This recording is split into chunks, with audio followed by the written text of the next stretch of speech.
এখন যে ঘটনাটি আপনাদের সাথে শেয়ার করব, এই ঘটনাটি যিনি পাঠিয়েছেন তার নাম হচ্ছে Zeeshan. Zeeshan Faridpur police lines school and কলেজে একাদশ শ্রেণীতে অধ্যয়নরত রয়েছেন। ওনার মূল বাড়ি মাদারীপুর জেলার শিবচর উপজেলায়।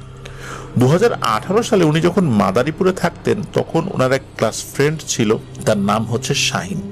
এই শাহিনের সাথে একটি ঘটনা ঘটে, তবে ঘটনাটা কিন্তু বেশি দিন আগে ঘটেনি, মাত্র কিছুদিন আগে ঘটেছে। জানুয়ারি মাসের 23 তারিখ রাতে, মানে এই 2024 সালের জানুয়ারি মাসের 23 তারিখে।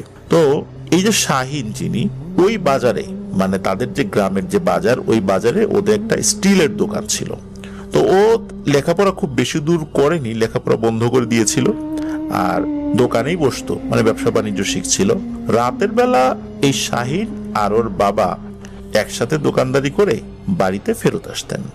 তো যেদিন ঘটনা ঘটেছিল ওই দিন আবার শাহিনের শরীর বেশি ভালো না থাকায় চিন্তা করে যে বাড়ি চলে যাই। তো ওর বাবাও বলে যে তুই বাড়ি চলে যা, আমি পরে আসবো দোকান বন্ধ করে। ওদের বাড়ি আর দোকান এর দূরত্ব কিন্তু সর্বোচ্চ 1.5 কিলোমিটার হবে। রাত তখন 10টা বাজে। তো ও বাড়ির উদ্দেশ্যে রওনা দিয়েছে। তো বলে রাখা ভালো, বাড়ির পথে ছিল একটা বাগান, আর ওই বাগানের মধ্যে বাঁশঝাড়ও ছিল। তো এই বাঁশঝাড়ের একটু সামনে ডান দিকে কবরস্থান, আর তার সামনে একটা মাঝারি সাইজের মাঠ, তারপর খালি রাস্তা। এরপর থেকে জনবসতি রয়েছে আর কি। তো দিনের বেলা তো হর হামেশাই এদিক দিয়ে সবসময় যাতায়াত করেই, এই কারণে রাতের বেলাও কিন্তু এই রাস্তা দিয়ে আসা যাওয়া করতে কোনো ভয় আসলে তার মধ্যে কাজ করেনি। সময়টা ছিল শীতের রাত, জানুয়ারি মাস তো বাংলাদেশে শীত থাকে খুব। তো চারদিকে নিস্তব্ধতা, আর বাগানের যত গভীরে যাচ্ছে ঘন অন্ধকার ততই এই শাহিনকে গ্রাস করছে। ওর কাছে বড় কোনো টর্চ লাইট না থাকলেও মোবাইল ফোনের যেই লাইটটা সেটা কিন্তু ছিল, এবং তাতে আশেপাশে বেশ অনেক দূরই আলোকিত হচ্ছিল। তো অন্যান্য যে ঝিঝি পোকার ডাক, তারপরে পেঁচার শব্দ বা নিশাচর অন্যান্য যে প্রাণীগুলো রয়েছে বা পাখি রয়েছে, সেগুলো শব্দ কিন্তু আসছিলই। একটু ভয় লাগাই স্বাভাবিক, আর ভয় যাতে না লাগে এই শাহিন কি করেছে, ওর মোবাইলের মধ্যে থাকা গান, এই গানটা জোরে ছেড়ে দিয়েছে, মানে ভলিউমটা বাড়িয়ে দিয়ে ছেড়ে দিয়েছে। ও ওর মতো করে পথ চলছে। যতই পরিচিত রাস্তা হোক না কেন, 16, 17 বা 18 বছর বয়সের একটা ছেলে একা একা বাসের মধ্য দিয়ে হেঁটে যাচ্ছে, একটু ভয় তো লাগবেই। কিছু দূর যাওয়ার পর হঠাৎ ও আতকে ওঠে, কারণ দেখতে পায় একটা গাছের নিচে ওদের পাশের বাড়ির এক দাদি, তার বয়স 75 থেকে 80-র মধ্যে। তো উনি ওই গাছের নিচে বসে আছে আর কান্না করছে। রাতের বেলা ওনাকে দেখে চমকে ওঠে শাহিন। কি ব্যাপার, এই দাদি এখানে কেন বসে আছে? প্রথম দিকে একটু চমকে উঠলেও নিজেকে একটু স্বাভাবিক করে ওই দাদির কাছে শাহিন যায়। আর ওই দাদিকে দেখতে কিন্তু মোটেও অস্বাভাবিক লাগছিল না, একদম স্বাভাবিক লাগছিল। আর শাহিন জানতো যে এই দাদি গ্রামের এক বাড়ি থেকে আর এক বাড়ি হেঁটে হেঁটে যায়, গল্প গুজব করে। তো হয়তো বা এভাবেই হাঁটতে হাঁটতে সে একটু বেশি দূরে চলে এসেছিল, আর বাড়ি ফেরার পথে পথ হারিয়ে ফেলেছে। আর বৃদ্ধ মানুষ, চোখে কম দেখে হয়তো, এই কারণেই রাস্তা ভুল করে ফেলেছে, এখানে বসে কান্নাকাটি করছে। তখন শাহিন ওই দাদির কাছে গিয়ে বলে, কি গো দাদি, তুমি এত রাত্রে এখানে কি করো? তখন ওই যে বৃদ্ধা মহিলা, মানে ওই দাদি বলে যে আমি তো বাড়ির রাস্তা ভুলে গেছি রে নাতি। তখন শাহিন বলে, আচ্ছা দাদি, আমার সাথে আসো, আমি তো বাড়ি যাচ্ছি, তোমাকে তোমার বাড়িতে ঢুকিয়ে দিয়ে আসবো। শাহিন মনে মনে একটু শান্তি পেয়েছিল এই কারণে যে এই বৃদ্ধা মহিলা যেহেতু তার অনেক পরিচিত পূর্ব থেকেই, তো উনি সাথে থাকলে অন্তত হেঁটে যাওয়ার জন্য পাশে একজন সঙ্গী তো পাবে। এই কারণে সে মানসিকভাবে একটু প্রশান্তি পায় যে একা একা এতটা পথ আর যেতে হবে না, একজন পরিচিত মানুষ তো পাশে আছে। হাঁটা শুরু করে। হাঁটা শুরু করার পরই শাহিন বেশ অবাক হয়, কারণ ওই বৃদ্ধা মহিলা, মানে ওই দাদি বলেছিলেন যে উনি বাড়ির রাস্তা হারিয়ে ফেলেছেন, উনি বাড়ির রাস্তা চিনতে পারছেন না, কিন্তু ঠিকই শাহিনের আগে আগে হাঁটা শুরু করেছে, অথচ সে নাকি বাড়ির রাস্তা ভুলে গেছে। এটা কি মানা যায় কোনোভাবে? যেহেতু শাহিনের চোখে অস্বাভাবিক কিছু পড়েনি, এই কারণে শাহিনও তার পিছু পিছু হেঁটে চলছে আর বলছে, ও দাদি, তুমি আগে আগে হাঁটছো কেন? তুমি না বাড়ির রাস্তা ভুলে গেছো? আবার তো অন্যদিকে চলে যাবা, দাঁড়াও একসাথে যাই, আমি তোমাকে পথ দেখিয়ে দেখিয়ে নিয়ে যাব। শাহিনের কথায় ওই বৃদ্ধা মহিলা কোনো কর্ণপাত করছে না, কিন্তু মাঝে মাঝেই ওই বৃদ্ধা মহিলা বলে উঠছে, এই তোর মোবাইল ফোনের লাইট নিবা, মানে ধমকের সুরে সে এই কথাটা বারবার বলছে। তখন শাহিন বলছে, ও দাদি, আশেপাশে তো বাঁশ ঝোড়, বিভিন্ন জঙ্গল, রাতের বেলা সাপ পোকা উঠে আসতে পারে, তখন তো ঝামেলা হবে, লাইট তো অফ করা যাবে না। ক্ষিপ্ত হয়ে ওই বৃদ্ধা মহিলা আবারও বলে, এই তোরে বললাম না লাইট বন্ধ কর। এইভাবে ধমক দিচ্ছে, কিন্তু শাহিন লাইট বন্ধ করছিল না। কারণ হচ্ছে রাতের বেলা ওই পথে চলতে কিছুটা ভয় রয়েছে, ভূতের ভয় না হলেও এই ধরনের সাপ পোকার ভয় তো রয়েছে। তো উনি বলছেন, শাহিন বিষয়টাতে খুব অবাক হচ্ছে যে উনি তো একজন বৃদ্ধা মহিলা, রাতের বেলা চলতে তো তার কষ্ট হওয়ার কথা, তার আরো লাইট লাগার কথা, কেন সে বারবার মোবাইল ফোনের লাইটটা নেভাতে বলছে? তো শাহিন লাইট নেভাচ্ছে না ওনার কথায়, আর শাহিন অবাকও হচ্ছে। তখনও কিন্তু অস্বাভাবিক কোনো কিছু শাহিনের কাছে মনে হচ্ছিল না। হঠাৎ করে কি হয়, ওই যে সামনে একটা কবরস্থানের কথা বলেছিলাম ওরা ঘটনার শুরুতে, ওই কবরস্থানের কাছে যখন তারা এসেছে, শাহিনের থেকে কিন্তু কিছুটা সামনে ওই বৃদ্ধা মহিলা, তখন কি করেছে, ওই বৃদ্ধা মহিলা সোজা না গিয়ে ওই ডান দিকে কবরস্থানের দিকে নেমে যায়। তখন শাহিন খানিকটা ভয় পায়। ভয় পাওয়ার পরও শাহিন আবার ভাবে যে উনি তো বয়স্ক মানুষ, আবার রাস্তা ভুলে গিয়ে কবরস্থানের দিকে গেল কিনা। শাহিন ওই বৃদ্ধা মহিলাকে বলে যে, দাদি দাদি, রাস্তা তো ওইটা না, তোমার বাড়ির রাস্তা তো সোজা, চলো এদিকে চলো। কিন্তু ওই বৃদ্ধা মহিলা শাহিনের কথায় কোনো ধরনের কর্ণপাত না করে সোজা কবরস্থান দিকে হেঁটে চলছে। শাহিন চিন্তা করে, এই দাদি মনে হয় এখন কানেও কম শোনা শুরু করেছে, এই কারণেই এতবার ডাকার পরও সে শুনতে পাচ্ছে না। তো শাহিন কি করছে, ভয় না পেয়ে ওনার পিছনে পিছনে যায় ওনাকে থামাতে। ততক্ষণও কিন্তু ওই বৃদ্ধা মহিলা কবরস্থানের মধ্যে ঢুকে পড়েছে। তো শাহিন তাকে খোঁজার জন্য কবরস্থানেও ঢোকে। একটু সামনে যাওয়ার পরই শাহিন যা দেখে, তা দেখে নিজেকে আর সামলাতে পারে না। ও দেখে যে ওই যে বৃদ্ধা মহিলা যিনি স্বামী, সে কিন্তু আরো 5-6 বছর আগেই মারা গিয়েছিল এবং তাকে এই শাহিন চিনত। শাহিন দেখে যে ওই বৃদ্ধা মহিলার স্বামী আর ওই বৃদ্ধা মহিলা একসাথে বসে একটা পচে যাওয়া লাশ খাচ্ছে, যদিও বা ওই লাশ থেকে কোনো দুর্গন্ধ বের হচ্ছে না। এইটা দেখার সাথে সাথে শাহিন ওরে আমার আল্লাহ বলে প্রচন্ড জোরে এক চিৎকার দিয়েছে। সাথে সাথে ওই ভয়ানক পিশাচ দুটো এই শাহিনকে একটা লাশের হাত ছিঁড়ে ইশারা করে খেতে বলছে। এটা দেখে শাহিন আর সহ্য করতে পারে না।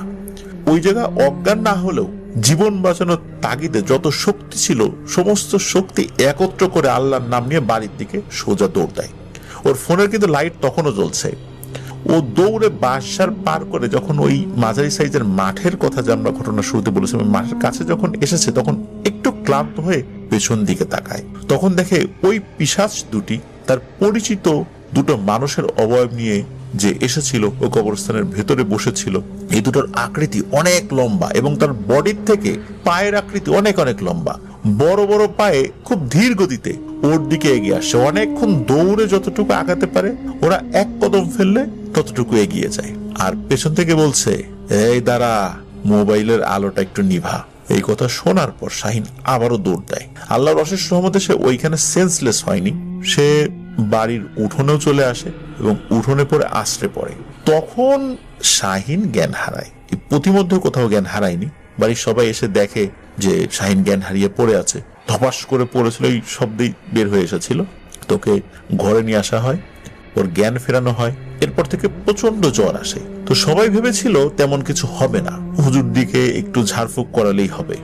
তো জ্বরের পরিমাণ এতটাই বেশি ছিল যে ভোরবেলায় তাকে অ্যাম্বুলেন্সে করে ফরিদপুর মেডিকেলে নিয়ে আসা হয়। ওর জ্ঞান ফেরার পর সব ঘটনা খুলে বললেও ও যে ভয়টা পেয়েছিল এবং প্রচন্ড জ্বর এসেছিল, এর প্রভাবেই ও কয়েকদিনের মধ্যেই মারা গিয়েছিল। মারা যাওয়ার আগে ও পুরো ঘটনাগুলো বলেছিল। আর ওই দাদির কাছ থেকে পরবর্তীতে তথ্য নিয়ে জানা যায় উনি সন্ধ্যার পরে কোথাও বের হন নাই, উনি বাড়িতেই ছিলেন। মূলত ওই দাদির বেশেই ভয়ানক এই লাশ খেকো পিশাচগুলো শাহিনকে ভয় দেখিয়েছিল। আর শাহিন ছোট মানুষ ছিল, যার কারণে এই বিষয়টা ও আসলে নিতে পারে নাই। অসুস্থতা এই লেভেলে চলে গিয়েছিল যে ও আর বাঁচতেই পারে নাই। আল্লাহ শাহিনের ভুল দুটি ক্ষমা করে তাকে জান্নাতুল ফেরদৌসের মেহমান হিসেবে কবুল করুন, আমরা এই দোয়াই করব। প্রিয় লিসেনার্স, এমন ঘটনা যেন কোনো পরিবারে না ঘটে, কারোর সাথে না ঘটে, আমরা এটাই চাই। আমরা এটা চাই না যে এমন ঘটনা ঘটুক আর আমরা সেই ঘটনাকে পুঁজি করে আমরা কন্টেন্ট তৈরি করব, এটা আমরা চাই না। আল্লাহ আমাদেরকে হেফাজত করুন। ধন্যবাদ জিশানকে, চমৎকার একটি ঘটনা আমাদেরকে পাঠিয়েছেন। প্রিয় লিসেনার্স, চলুন আমরা চলে যাব আমাদের এবারের ৯৮ নম্বর এপিসোডের পরবর্তী আরো একটি নতুন ঘটনায়। আবারও স্বাগতম জানাচ্ছি প্রিয় লিসেনার্স আমাদের ৯৮ নম্বর এপিসোডের দ্বিতীয় ঘটনায়। এখন যে ঘটনাটি আপনাদের সাথে শেয়ার করব, এই ঘটনাটি আমাদেরকে পাঠিয়েছেন মোহাম্মদ রাজু হোসেন। ওনার গ্রামের বাড়ি নারায়ণগঞ্জ জেলার ফতুল্লা থানার বক্তাবলিতে। উনি একজন রেমিটেন্স যোদ্ধা ভাই, বর্তমানে উনি সিঙ্গাপুরে রয়েছেন। তো ওনার সাথে আমি এই ঘটনাটি নিয়ে কথা বললাম। ঘটনাটি আমার কাছে একটু অন্যরকম লেগেছিল। কেন অন্যরকম লেগেছিল আপনারা ঘটনাটি শোনার পরেই বুঝতে পারবেন। ঘটনাটি যখন শুরু করব তখন মনে হতে পারে ঘটনাটি শেষটা হয়তো বা খুব কমন, কিন্তু আসলে কমন নয়, আনকমন কিন্তু রয়েছে। চলুন শুরু করি ঘটনাটি। ঘটনাটি ঘটে ৭০-এর দশকে মুন্সিগঞ্জ জেলার একটি গ্রামে। এই যে রাজু হোসেন ভাই, ওনার মায়ের দুঃসম্পর্কের এক খালার সাথে। ওনার মায়ের খালাদের বাড়িটা ছিল একটু নিরিবিলি জায়গায়, আর তাদের ঘরটি ছিল 2 রুম বিশিষ্ট টিনের একটি ঘর। আর ৭০-এর দশকের অবস্থা তো আমরা বুঝতেই পারবো যে ওই সময় তো এত ঘর বাড়ি ছিল না বললেই চলে। তাদের বাড়ির পাশেই ছিল অনেক বড় বড় 2টি তাল গাছ। ওই সময় মানে ঘটনা যখন ঘটে, তো ওই সময়ে ওনার মায়ের খালা ছিল গর্ভবতী এবং তার ডেলিভারির সময়টাও খুব সন্নিকটে চলে এসেছিল। ওই সময়ে উনি তেমন কোনো কাজ করতে পারতেন না, অল্প কাজ করলে হাঁপিয়ে যেতেন, বিশ্রাম নেওয়ার প্রয়োজন হয়ে পড়তো। সময়টা ছিল গ্রীষ্মকাল, আর ওই সময় তো ওই এলাকায় ইলেকট্রিসিটি ছিল না, যার কারণে উনি মাঝে মাঝে ঘরের দরজার কাছে বসে বিশ্রাম নিতেন। ঘরের টুকিটাকি কাজ করতেন, একটু ক্লান্ত হয়ে গেলে ঘরের বারান্দায় বসে বিশ্রাম নিয়ে ক্লান্তি ভাব দূর করতেন। তো মাঝে মাঝে ওই তাল গাছের দিকে তাকাতেন, যেহেতু গাছগুলো ওনার বাড়ির পাশেই ছিল। তো একদিন হঠাৎ করে উনি দেখতে পান তাল গাছের পাতার সাথে কিছু একটা উড়ছে, মানে বেঁধে আছে, উড়ছে। সাধারণত দেখা যায় যে কোনো ঘুড়ি যদি সুতো ছিঁড়ে কোনো গাছের সাথে বেঁধে যায়, নারকেল গাছ বা তাল গাছ, ওটা যেভাবে তালের পাতার সাথে বেঁধে বাতাসে এলোমেলো দুলতে থাকে, ঠিক ওরকমই ওটাকে মনে হচ্ছিল। এই কারণে উনি এই বিষয়টাকে কোনো রকমের পাত্তা না দিয়ে ভাবলেন যে কারো ঘুড়ি হয়তো বা গাছে এসে পড়েছে, অথবা কারো কাপড় বাতাসে উড়ে এসে ওইখানে বেঁধে আছে। তো উনি আসলে বুঝতে পারেননি অ্যাকচুয়ালি ওই জিনিসটা কি, ঘুড়ি না কাপড়। তো উনি ওটা পাত্তা যেহেতু দেন নাই, অতটা বোঝার প্রয়োজনও বোধ করেননি। তো ওই দিনের মতো উনি কিছুক্ষণ বিশ্রাম নিয়ে দরজার পাশ থেকে উঠে আবার চলে যান ঘরের ভেতরে। এরপরে কেটে যায় বেশ কয়েকটা দিন। এর মধ্যে উনি বারান্দায় বসে ওই গাছের দিকে তাকিয়েছেন, কিন্তু কিছু দেখতে পান নাই। হঠাৎ অন্য আর একদিন সেই একই জিনিস উনি দেখতে পেয়েছিলেন। তো ওই সময় ওনার হাজবেন্ড বাসায় ছিল। তো ওনার হাজবেন্ডকে ডাক দেন যে এই দেখে যাও তো এই জিনিসটা কি। তো ওনার হাজবেন্ড আসেন। তো স্বামী স্ত্রী দুজন মিলেই দেখেন। তো ঠিক বোঝা যাচ্ছিল না, একই রকম মনে হচ্ছে এটা কাপড়ও হতে পারে বা ঘুড়ি হতে পারে। আর তাল গাছটা অনেক বড় ছিল, নিচ থেকে স্পষ্ট আসলে বোঝা যাচ্ছিল না। আর এটা নিয়ে ওনার হাজবেন্ডও অত গুরুত্ব দেখান নাই। এরকম গাছে যদি কোনো জিনিস ঝুলতে থাকে, তো এটা নিয়ে তো গুরুত্ব দেওয়ার কিছু স্বাভাবিকভাবে মনে হওয়ার কথা না, এই কারণে ওনারা গুরুত্ব দেন নাই। তো এইভাবে দেখতে দেখতে ওনার ডেলিভারির দিন চলে আসে। এরপর তার একটি সুন্দর ফুটফুটে ছেলে সন্তান জন্ম নেয়। বেশ ভালোই কাটছিল, কিন্তু সমস্যা দেখা দেয় 1 সপ্তাহ পরেই। এই বাচ্চা হঠাৎ করে ঠিক মতো খাওয়া দাওয়া করে না, আর অস্বাভাবিকভাবে খুব কান্নাকাটি করে। বাচ্চার এই কান্না কেউ থামাতে পারে না, বাচ্চার মাও না। অনবরত ভাবে দিনে রাত্রে থেকে থেকে শুধু কান্না করছেই আর করছেই। এলাকার মসজিদের হুজুরের কাছ থেকে পানি পড়া এনে খাওয়ানোর পরও কোনো ধরনের কোনো সমাধান হচ্ছিল না। তো এভাবে কেটে যায় 3 থেকে 4 দিন। বাড়ির লোকজন কোনো সমাধানই খুঁজে পাচ্ছিলেন না, কি করা যায়। এভাবে চলতে থাকলে তো বাচ্চা বাঁচবে না। এমত অবস্থা একদিন দুপুর বেলা একজন অপরিচিত বয়স্ক লোক আসেন তাদের বাসায় ভিক্ষার জন্য। তো এই ভিক্ষুককে ওনারা আগে কখনো দেখেননি। তো ওই বাড়ির লোকজন তারা তাকে ভিক্ষা দিতে চান না, বলেন যে ভাই আপনি যান, আমরা অনেক সমস্যার মধ্যে আছি, আল্লাহর রাস্তে আমাকে মাফ করেন, অন্য কোথাও যান, অন্য বাড়ি যান ভিক্ষার জন্য। তখন ওই ভিক্ষুক নিজে থেকেই বলেন যে আমি আপনাদের সমস্যার সমাধান করে দিব। কি সমস্যা বলেন, তবে আমাকে আজকে আপনাদের বাড়িতে থাকতে দেন, তাহলে আমি চেষ্টা করব, আর সমাধান যাই হোক না কেন আপনাদেরকে মেনে নিতে হবে। তো এরকম আগন্তুকের মুখে এই কথা শোনার পর ওনারা অবাক হবেন, এটাই স্বাভাবিক। কিন্তু ওই বাড়ির লোকজন একটা বিষয় খেয়াল করলেন যে বাচ্চাটা যেভাবে কান্নাকাটি এতদিন করেছে অস্বাভাবিক তো ছিল, কিন্তু এই বয়স্ক ভদ্রলোক আসার পরেই এই বাচ্চা ভয়ার্ত চেহারায় কান্নাকাটি শুরু করেছে। মানে এ কয়দিন কিন্তু ভয়ার্ত চেহারা নিয়ে কান্নাকাটি শুরু করে নাই, কিন্তু এখন মানে ভয়ঙ্কর হয়ে গেছে তার চেহারা। তো বাড়ির লোকজন কিছুটা ইতস্তত বোধ করেন, থাকতে দিতে ভাবলেন যে অপরিচিত লোক থাকতে দিব, আবার সমস্যার সমাধান করে দিতে পারে, এগুলো বলছে, আচ্ছা থাকুক না আজকে রাত্রে, যেহেতু ঘরে দুটো রুম রয়েছে তো ঝামেলা হবে না। তো ওনারা রাজি হয়ে যান থাকতে দিতে। সাধারণভাবে রাতের বেলা সবাই খেয়ে শুয়ে পড়লো, কিন্তু ওই বাচ্চাটা কেঁদেই যাচ্ছে। অনেক রাত হওয়ার কারণে এই যে রাজু হোসেন যিনি, তো ওনার মায়ের খালা বাচ্চাকে রেখেই ঘুমিয়ে গেলেন। আর ওই যে ভিক্ষুক যিনি বয়স্ক ভদ্রলোক, উনি অন্য একটা রুমে ঘুমের ভাব ধরে পড়ে রইলেন। গভীর রাত, হঠাৎ উনি দেখলেন ঘরের উপরে টিনের ঘরের চাল এবং বেড়ার মাঝামাঝি একটু ফাঁকা জায়গা থাকে না, মনে হলো ওই অবয়ব দিয়ে ধোয়ার মতো কোনো একটা কিছু ঢুকলো, কিছু একটা ঢুকে একটা অবয়বে রূপ নিল। আবার আর একটা অবয়ব ওই ঘর থেকে একই রকম ভাবে ধোয়ার মতো রূপ ধরে মনে হলো ওই ফাঁকা দিয়ে বের হয়ে গেল। এটা দেখার পর ওই লোকটা বুঝতে পারলো আসলে ঘটনা কি ঘটেছে। তিনি রাতের বেলা কাউকে কিছু ডাকলেন না, ঘুমিয়ে গেলেন। পরের দিন সবাইকে ডেকে বললেন যে আজ বিকালে আপনাদের সমস্যার সমাধান করব ইনশাল্লাহ। আমার কিছু জিনিস লাগবে, জিনিসগুলো হলো গরম পানি, বড়ই পাতা এবং গোলাপ জল। তো আপাতত আপনার বাড়ির লোকজন ছাড়া কাউকে এই বিষয়ে কিছু বলার দরকার নাই। কিন্তু সমস্যা হলো গ্রামের বাড়ি তো, এক কান দুই কান হয়ে কথাটা অনেকগুলো লোক জেনে ফেললেন। বিকেল বেলা বহু মানুষ উপস্থিত হয়ে যায় কি হয় তা দেখার জন্য। থমথমে পরিবেশ। ওই বয়স্ক লোকটাও উনি ওনার রিচুয়াল করতে বসেছেন। তো বয়স্ক লোকের কথা মতো টকবগে গরম পানি আনা হলো, বিশাল বড় একটা ডেকচিতে একদম ফুটছিল আর কি সেই পানি। তো উনি তার মতো করে রিচুয়াল শুরু করলেন। একটা সময় বললেন ওই বাচ্চাটাকে নিয়ে আসো। তো বাচ্চাটাকে যখন কোলে নিয়ে আসা হলো তখন ওই বাচ্চার আর্তনাদ অনেক বেড়ে গেল। মানে এমন ভাবে চিৎকার চেঁচামেচি শুরু করেছে, বাচ্চার মা বাবা আশেপাশের লোকজন বলছে যে এই বাচ্চাটা তো মারা যাবে চিৎকার করতে করতে। তো বাচ্চাটাকে উনি যখন কোলে নিয়েছেন ওই যে বয়স্ক ভদ্রলোক, তখন মনে হচ্ছে যে বাচ্চার কান্নার যে ভয়েস, এই ভয়েসটাই চেঞ্জ হয়ে গেছে।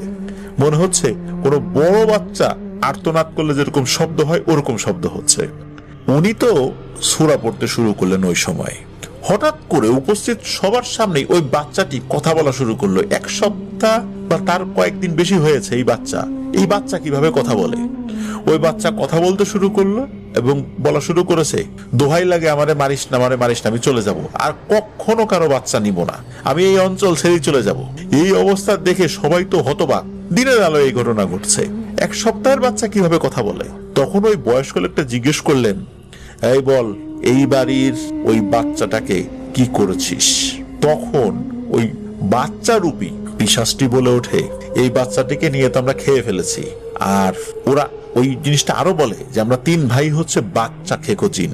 কোনো মহিলা গর্ভবতী হলে আমরা দূর থেকেই নজর দেই, কিন্তু কাউকে ভয় দেখাই না, কোনো ক্ষতিও করি না, শুধু বাচ্চা প্রসবের 2 থেকে 3 দিনের মধ্যেই আমরা বাচ্চাকে নিয়ে খেয়ে ফেলি। আর আমাদের 3 জনের একজন এই বাচ্চার রূপ ধরে ওই বাড়িতে থাকে। হঠাৎ করেই একটা সময় বাচ্চা উধাও হয়ে যায়। বাচ্চার মা বাবা আত্মীয় স্বজনরা ভাবেন বাচ্চা চুরি হয়েছে অথবা কোনো বন্য প্রাণী খেয়ে ফেলেছে।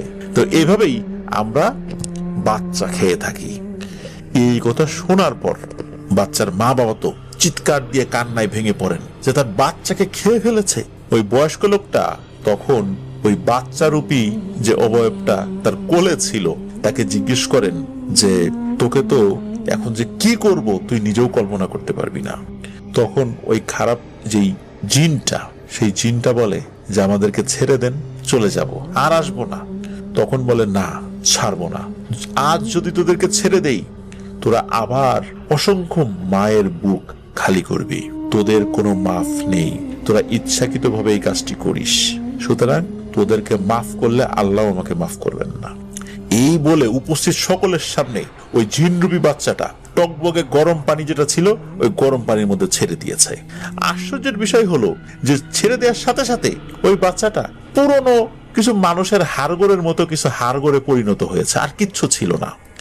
এবং উনি ওই দুষ্টু যে জিনটা, ওই জিনটার অন্য যে 2 জন সহযোগী ছিল, এই সহযোগীদেরকেও হাজির করেছিল। হাজির করে অদৃশ্যভাবেই ওই গরম পানিতে ও দুটিকেও হত্যা করেছিল।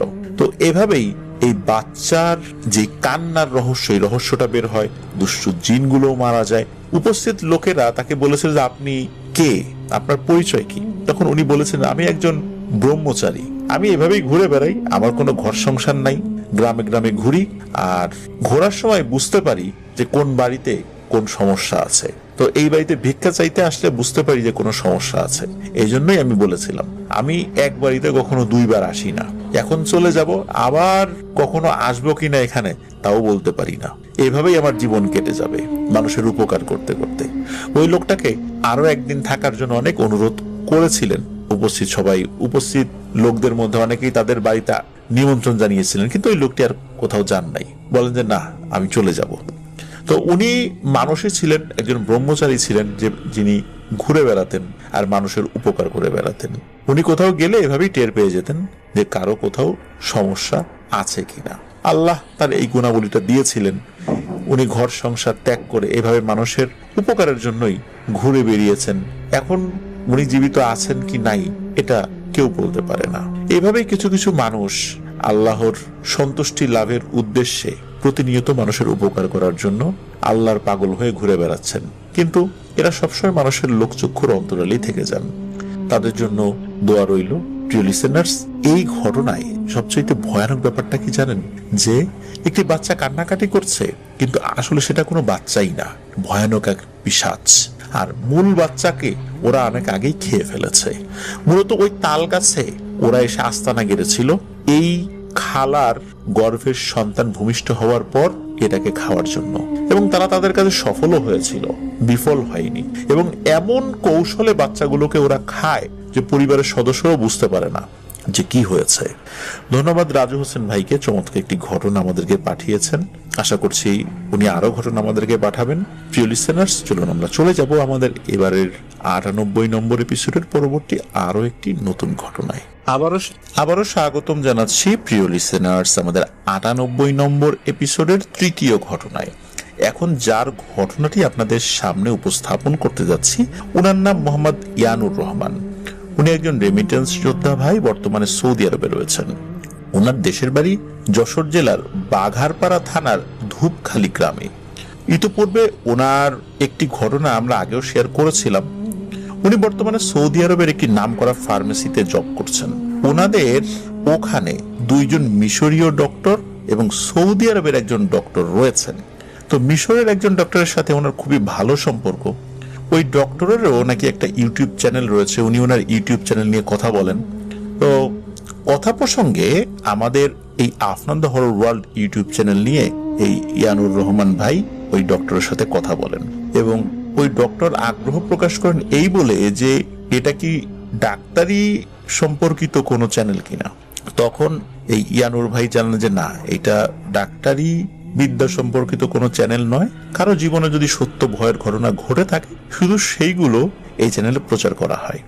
তখন এই যে যিনি ডক্টর, উনি একটি ঘটনা এই ইয়ানুর রহমান ভাইকে বলেন। তো মূলত ওনার সাথে ঘটনাটি ঘটে নাই, ঘটেছিল তার এক বন্ধুর সাথে। আর ওই ডক্টরের নাম হলো ডক্টর সালেহ আহমেদ এলডেসকরি। তো ওনারা তো যেহেতু মিশরীয়, ওনাদের নামগুলো আমাদের মতো আসলে হয় না, কিছুটা পার্থক্য থাকে।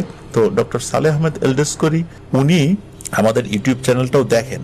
দেখার পর যেহেতু এখানে বাংলা ভাষায় অনুষ্ঠান সম্প্রচার করা হয়, আমরা অনুষ্ঠান সম্প্রচার করি, এই জন্য উনি তো আসলে ওইভাবে বিষয়গুলো বুঝতে পারবেন না, তবে ইংরেজি যে লেখাগুলো রয়েছে সেগুলো দেখে পড়ে উনি বুঝতে পেরেছিলেন। তো যাই হোক, এই সালেহ আহমেদ এলডেসকরি ওনার এক বন্ধুর কথা উনি উপস্থাপন করেন। উনি মিশরের আল আজহার বিশ্ববিদ্যালয়ে একটা কোর্স করছিলেন ওই সময়টাতে। তো কোর্স করাকালীন কোন একটা ছুটিতে উনি বাড়িতে গিয়েছিলেন। তো ওনার বাড়ি হচ্ছে মিশরের আলেকজান্দ্রিয়া শহরের একটি জায়গায়। তো ওই জায়গাটার নামও উনি বলেছিলেন, কিন্তু নামটা এই ইয়ানুর রহমান ভাই ভুলে গেছেন বলে জানিয়েছেন। তো এই ডক্টর সালেহ উনি বাড়িতে গিয়ে বন্ধুদের সাথে রাতের বেলা ঘোরাঘুরি করতেন, মজা করতেন, সময়টা ভালোই যাচ্ছিল আর কি।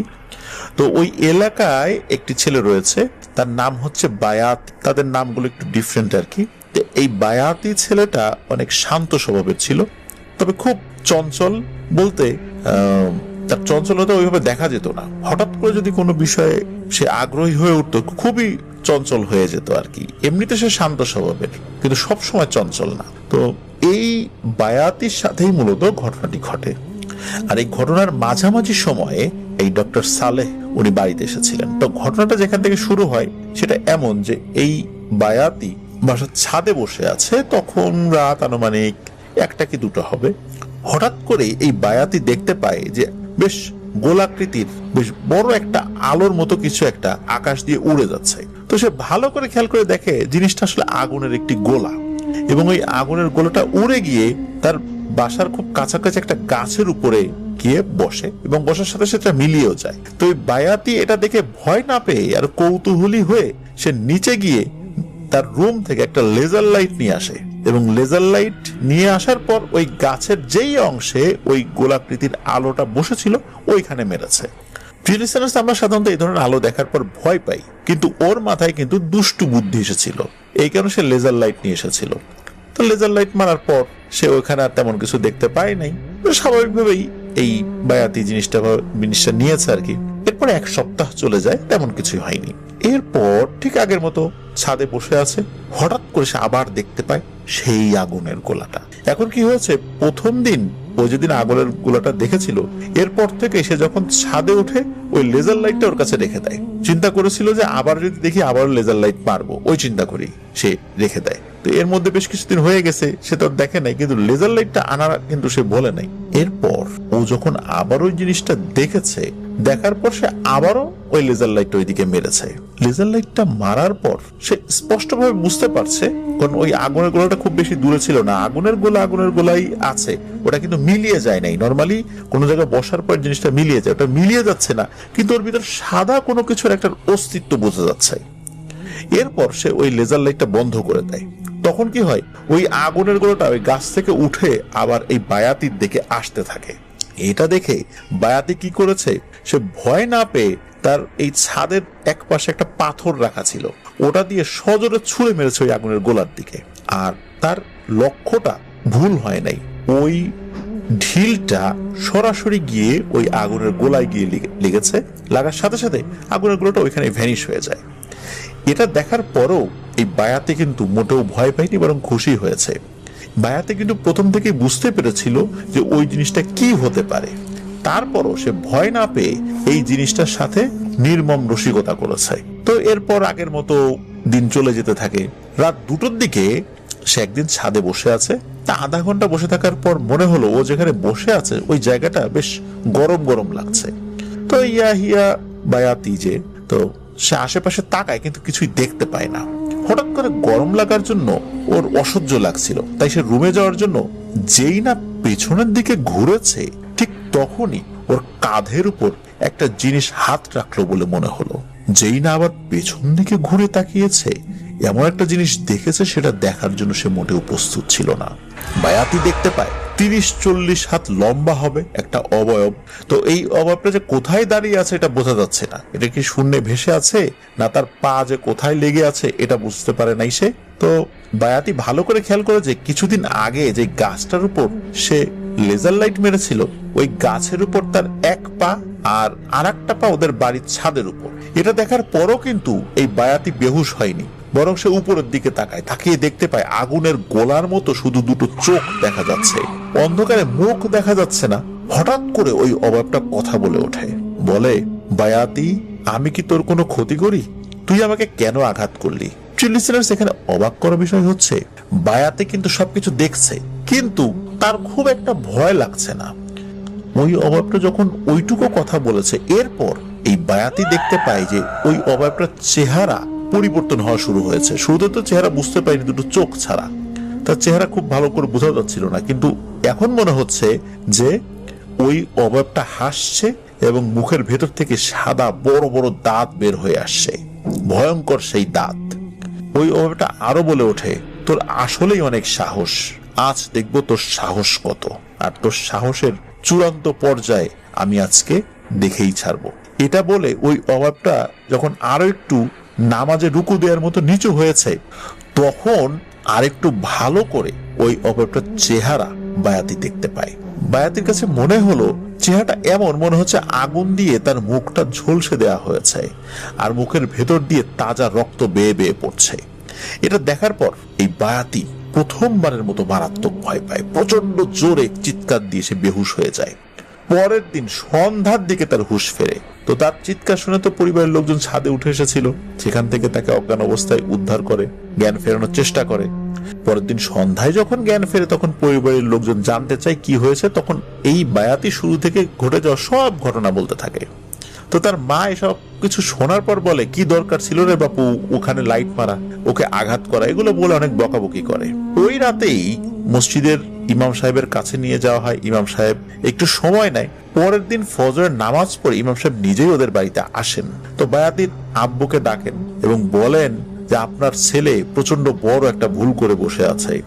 তো বায়াতির আব্বু বলেন, কি হয়েছে বলেন। তখন ইমাম সাহেব বলেন যে 2000 বছর বয়স হচ্ছে এই জিনটার, আপনাদের বাড়ির পাশ দিয়ে সে আসা যাওয়া করে, যাত্রা পথে সে একটু বিরতি নেয় এই গাছটাতে। এটা খুবই ভালো একটা জিন।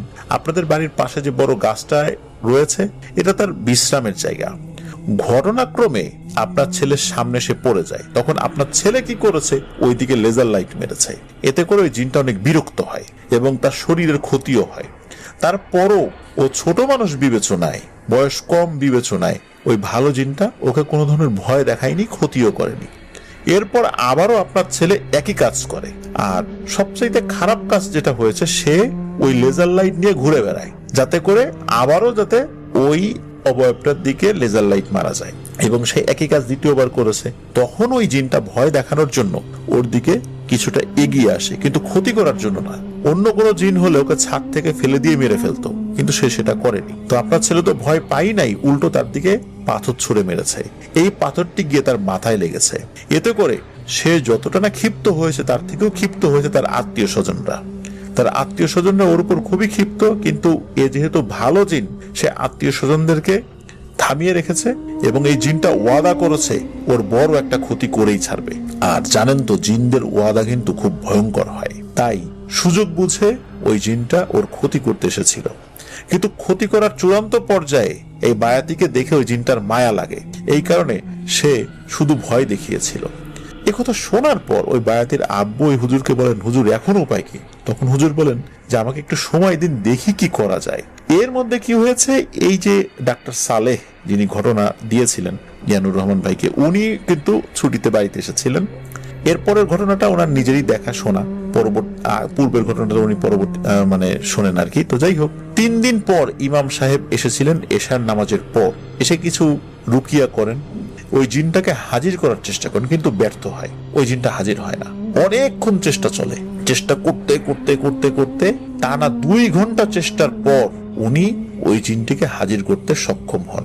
ওই জিনটি হাজির হয়েই সালাম দেন এবং ইমাম সাহেবকে উদ্দেশ্য করে বলেন, ইমাম সাহেব আমি আপনাকে চিনি, আপনি ভালো মানুষ, কিন্তু আপনি এটার মধ্যে আসবেন না, তাহলে আপনারও বিপদ হবে। এই বলেই জিনটা আবার সালাম দিয়ে চলে যায়। কি হয়েছে, কিভাবে সমস্যার সমাধান করা যায় এই কথা না বলে, জাস্ট এতটুকু ইমাম সাহেবকে বলেই ওই জিনটা চলে যায়। হুজুর তো অবাক হয়েছেন এই কথা শুনে। হুজুর সেদিনকার মতো চলে যান। পরবর্তীতে এই বায়াতির আব্বু হুজুরের সাথে দেখা করেন। তখন হুজুর বলেন এই জিনটা অনেক শক্তিশালী, তো অনেক বয়স, এর অনেক আত্মীয় স্বজন রয়েছে, তার সাথে কথা বলে দেখি আসলে কি করা যায়। জিনটা যেহেতু ভালো, আমার ধারণা যে তার সাথে কথা বলে আপনার ছেলেকে বাঁচানো সম্ভব হবে ইনশাআল্লাহ। তো হুজুর 1 সপ্তাহ পর এই বায়াতির বাড়িতে আসেন। এসে দেখেন যে বায়াতি শুকিয়ে একদম কাঠ হয়ে গেছে। সুন্দর সুঠামদেহী বায়াতি, তার অবস্থা খুব খারাপ। বুঝতে পারেন যে বায়াতির অবস্থা ভালো না। তো বায়াতির বাবা বলেন যে ও ঘুমাতে পারে না, খেতে পারে না, সবসময় কিছু একটা দেখে ভয়ে কাঁপতে থাকে। হুজুর সবকিছু শুনে আবার ওই জিনটাকে হাজির করার চেষ্টা করেন। এবারও অনেক চেষ্টার পর সে জিনটা হাজির হয়। বরাবরের মতো উনি সালাম দিয়ে হাজির হন। হুজুর তাকে বোঝাতে থাকেন। তো জিনটা শোনে, অনেকক্ষণ শোনে, তর্কাতর্কি খুব একটা করে না। হুজুরের অনুরোধে জিনটা চলে যেতে রাজি হয়, কিন্তু হুজুরকে ওই জিনটা বলে যে ও আমার যে ক্ষতিটা করেছে, আমি যদি ওকে কিছু নাও বলি, ক্ষমাও করে দেই, আমার আত্মীয় স্বজনরা কিন্তু ওর অনেক বড় ক্ষতি করতে পারে। আর আমি যেহেতু ওয়াদা করেছি, আমার ওয়াদা ভঙ্গ হলে আমারও ক্ষতি হবে। এটা জিনদের একটা উসুল। সুতরাং ওকে আমি যদি নিজে কিছু না করি, আমার আত্মীয় স্বজনরা ওর বড় একটা ক্ষতি করবে, এটা নিশ্চিত। তাই ওকে আমি জানে মারবো না, তবে ওর একটা ক্ষতি আমি করব, সেটা হলো ওর শরীরের কোনো একটা অংশের ক্ষতি আমি করে দিয়ে যাব। তাতে ওরও প্রাণ বাঁচবে, আমারও ওয়াদা রক্ষা হবে, আর আমার আত্মীয় স্বজনরাও ওর উপর আক্রমণ করবে না। তো এই প্রতিশ্রুতি জিন দিয়ে ওইখান থেকে চলে যায়। এরপর কি হয় যে ইয়াহিয়া মানে বায়াতি উনি সুস্থ হতে থাকেন, কিন্তু তার বাম হাতটি চিরকালের জন্য প্যারালাইজড হয়ে যায়। অনেক ডাক্তার দেখানো হয়েছে, কিন্তু তার বাম হাত আর সচল হয়নি। এখনো পর্যন্ত বায়াতির বাম হাত প্যারালাইজড হয়েই আছে। তবে বায়াতি ওই ঘটনার পর থেকে আস্তে আস্তে সুস্থ হয়েছেন। প্রিয় লিসেনার্স, এই যে ঘটনাটি আপনাদের সাথে শেয়ার করলাম, আমি খেয়াল করেছি যে আমি নিজেও রাতের বেলা আমি যখন অফিসে ছিলাম, আমাদের ডরমিটরি ছিল, ডরমিটরি বারান্দাতে বসে আছি, এরকম আগুনের গোলা আমার সামনে দিয়ে চলে যেতে দেখেছি। মোবাইল বের করার আগেই এই জিনিসটা ভ্যানিশ হয়ে যায়, যার কারণে ছবি তুলতে পারিনি। এই জিনিসটা অতি দ্রুত ভ্যানিশ হয়ে যাওয়ার কারণে আসলে এই জিনিসটা কি এটা বুঝতে সক্ষম হই নাই। কিন্তু এই বায়াতি যে ছেলেটা, ওর বাসার কাছে গাছের উপর এটা বসেছিল, সে আবার লেজার লাইট মেরেছে। লেজার লাইট কিন্তু মানুষের শরীরের জন্য ক্ষতিকর, আর রাতের বেলা কিন্তু লেজার লাইট অনেকেই আকাশের দিকে মারেন, বিমান চলাচলে কিন্তু বিঘ্ন ঘটে। এই জন্য কিন্তু সরকার থেকে বারবার এই বিষয়ে সতর্ক করা হয়। তো এই জন্য লেজার লাইটের যত্রতত্র ব্যবহার আমরা করব না, আর এই ধরনের দুঃসাহস রাতের বেলা আমরা কেউ দেখানোর চেষ্টা করব না। আশা করছি রাতের বেলা অনেকেই ছাদে বসে থাকেন, মাঠে বসে থাকেন, গরমের সময় বাতাস খাওয়ার জন্য বা বিশ্রাম নেওয়ার জন্য বা মোবাইল চালানোর জন্য অনেকে কিন্তু রাতের বেলা বিভিন্ন জায়গায় ফাঁকা জায়গায় বসে থাকেন। বসে থাকার পর কখনোই কিন্তু এই জিনিসগুলো দেখলে সেগুলোর কোনো বিরক্ত আমরা করব না। ওই জিনটা অনেক ভালো ছিল, মূলত এই বায়াতির প্রাণ বাঁচানোর জন্যই সে তার একটা হাত প্যারালাইজড করে দিয়েছিল। যদি সে এটা না করতো তাহলে তার আত্মীয় স্বজনরাই বায়াতির প্রাণ নিয়ে নিত। তো জিনটা ভালো থাকার কারণে বায়াতি প্রাণে বেঁচে গেছে আল্লাহর রহমতে। আর যদি এটা খারাপ প্রকৃতির কোনো জিন হতো তাহলে কি অবস্থা হতো আপনারা একবারই চিন্তা করেন। তো যাই হোক, আমরা নিজেরা সচেতন থাকবো, নিজেরা ভালো থাকবো, অন্যদেরকেও ভালো রাখার চেষ্টা করবো ইনশাল্লাহ। প্রিয় লিসেনার্স, চলুন আমরা চলে যাব আমাদের এবারের এপিসোডের পরবর্তী আরো একটি নতুন ঘটনায়। আবারও স্বাগত। প্রিয় লিসেনার্স, এখন যার ঘটনাটি আপনাদের সামনে উপস্থাপন করব, ওনার নাম রেজওয়ান আহমেদ রুবেল। ওনার গ্রামের বাড়ি গোপালগঞ্জ জেলার মুকসুদপুর থানার অন্তর্ভুক্ত চাওচা গ্রামে। উনি একজন রেমিটেন্স যোদ্ধা ভাই, বর্তমানে উনি প্রবাসে রয়েছেন। উনি যে ঘটনাটি আমাদের সাথে শেয়ার করেছেন এটি ওনার বড় চাচার সাথে ঘটেছিল আজ থেকে প্রায় 20 বছর আগে, 2004 সালের দিকে। ওনার চাচার মুখ থেকে যেভাবে শুনেছেন উনি সেভাবেই আমাদেরকে পাঠানোর চেষ্টা করেছেন। ওনার বড় চাচার নাম হলো মোহাম্মদ আব্দুল সালাম শেখ। ওনার চাচা পেশায় ছিলেন একজন কৃষক। কৃষিকাজের পাশাপাশি মাছ ধরার কিন্তু খুব নেশা ছিল তার, আর তার কাছে মাছ ধরাও দিত প্রচুর আল্লাহর অশেষ রহমতে। তাই পুরো বর্ষার মৌসুমে মাছ ধরা নিয়েই উনি ব্যস্ত থাকতেন। পরিবারের চাহিদা মেটানোর পাশাপাশি বেশ ভালো অর্থ উপার্জন করতেন মাছ ধরে। ওনাদের গ্রামের বিলটা ছিল অনেক বড়, প্রায় 8-10টি গ্রামের মানুষের ওই বিলে জমি জমা ছিল। তো এই যে আব্দুল সালাম শেখ চাচা, উনি মূলত মাছ ধরতেন রাতের বেলা। মাছ ধরার জন্য বিভিন্ন সরঞ্জাম ছিল তার, জাল, টেটা, বড়শি, এগুলো। তো সন্ধ্যার আগে উনি বেরিয়ে পড়তেন নৌকা নিয়ে, আর ফিরতেন সকালবেলা। তো প্রতিদিনের মতো ওই ঘটনার দিনও উনি নৌকা নিয়ে বেরিয়ে পড়লেন। মাছ ধরার বিভিন্ন ফাঁদ পেতে দীর্ঘ সময় অপেক্ষা করতেন। আর এই অপেক্ষার এই সময়টাতে উনি কি করতেন, এই টেটা দিয়ে মাছ শিকার করতেন। টেটা তো আমরা অনেকেই চিনি, একটি বাঁশের বা লাঠির সামনে কিছু সুচালো ফলা, বাঁশ দিয়েও এই ফলাগুলো তৈরি করা হয়, আবার লোহা দিয়েও তৈরি করা হয়।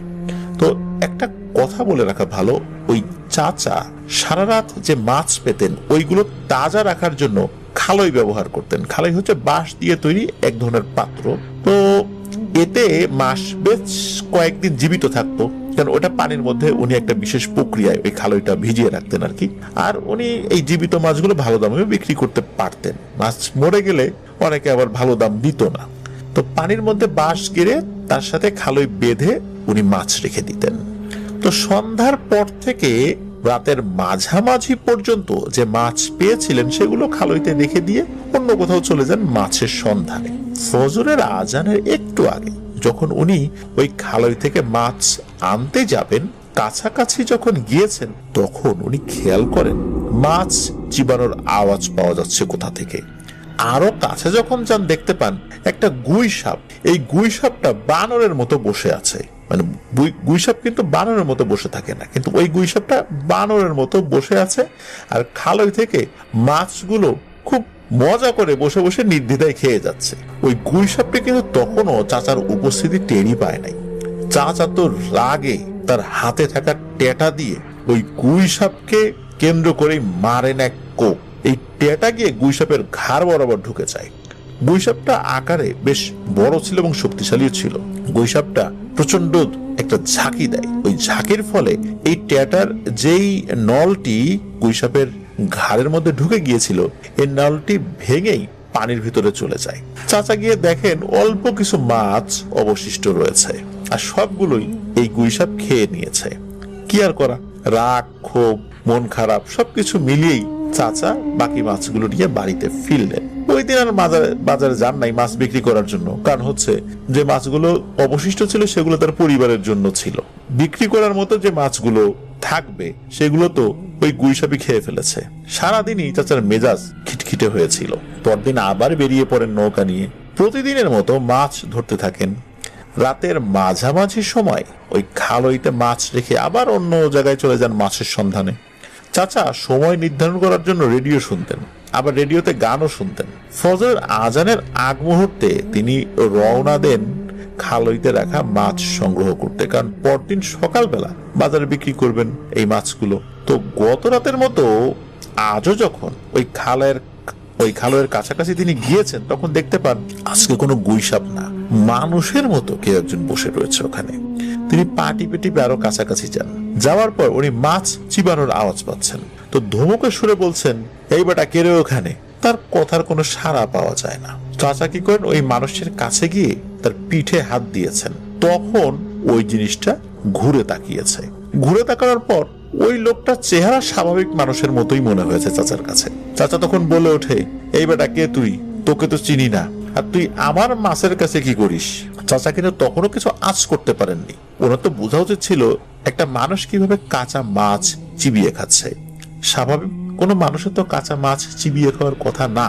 চাচা আসলে এতটাই রেগেছিলেন যে এত কিছু ভাবতেই পারেন নাই। আর রেগে সাথে সাথে ওই লোকটার গালে মারেন প্রচন্ড কষে এক থাপ্পড়। মুহূর্তেই ওটা লাফ দিয়ে চাচা নৌকার উপর উঠে বসে। তখন বলে ওঠে, শুধু মাছই তো খাইছি, তোর কি আর কোনো ক্ষতি করছি? আমি কি এর আগেও তোর কোনো মাছ খাইছি? এতদিন ধরে তুই মাছ ধরিস, গত রাত্রে আমি তোর কয়টা মাছ খাইলাম। এরপরে তুই আমার কি করলি? তুই তোর টেটা দিয়ে আমার শরীরে আঘাত করলি, আর আজকে এসে তুই আমার থাপ্পড় মারলি। এই কথা বলার সাথে সাথে ওই মনুষ্য দেহের আকৃতি পরিবর্তন হতে থাকে। মাথার অংশ, মানে বডিটা মানুষেরই থাকে, কিন্তু মাথার অংশ গতকালে সেই গুই সাপের মাথার আকৃতি ধারণ করে। আর তার দেহের বিভিন্ন অংশ গুই সাপের শরীরের উপর যেরকম আবরণ থাকে ওরকম আবরণ হতে থাকে। তখন চাচা বুঝতে পারেন যে সর্বনাশ হয়ে গেছে, উনি কি মারাত্মক ভুলটা করে ফেলেছেন। চাচার তো ভয়ে কলিজা শুকিয়ে যায়। তিনি বুঝতে পারেন যে এখন যে ভয়ানক বিপদে পড়েছেন, এই বিপদে তার এখন মৃত্যুও হতে পারে। আর উনি তো নৌকার উপরে, পানির ভিতর দিয়ে দৌড়ে পালাবার পথও নাই, কারণ পানির নিচ থেকে এই জিনিসটা টেনে ধরবে। তো উনি চিন্তা করেন যে কোনো মূল্যে হোক নৌকার উপরেই থাকতে হবে, আর এটার সাথে যতক্ষণ যুদ্ধ করে বাঁচা যায়। চাচা কি করেছেন, আত্মরক্ষার জন্য নৌকায় থাকা বৈঠাটা হাতে নিয়েছেন এবং এগিয়ে গিয়ে চাচা ওই অবয়বটাকে এলোপাথারি পিটানো শুরু করেছেন। এদিকে ওই অবয়বটিও চাচার উপর ঝাঁপিয়ে পড়ে। বেশ খানিকক্ষণ মারামারি চলতে থাকে। এক পর্যায়ে ওই পিশাচটি চাচাকে শূন্যে উঠিয়ে মারে এক আছাড়। তবে আছাড়টা মেরেছিল নৌকার উপরই, কিন্তু পানিতে নামাতে পারেনি ওই অবয়বটি।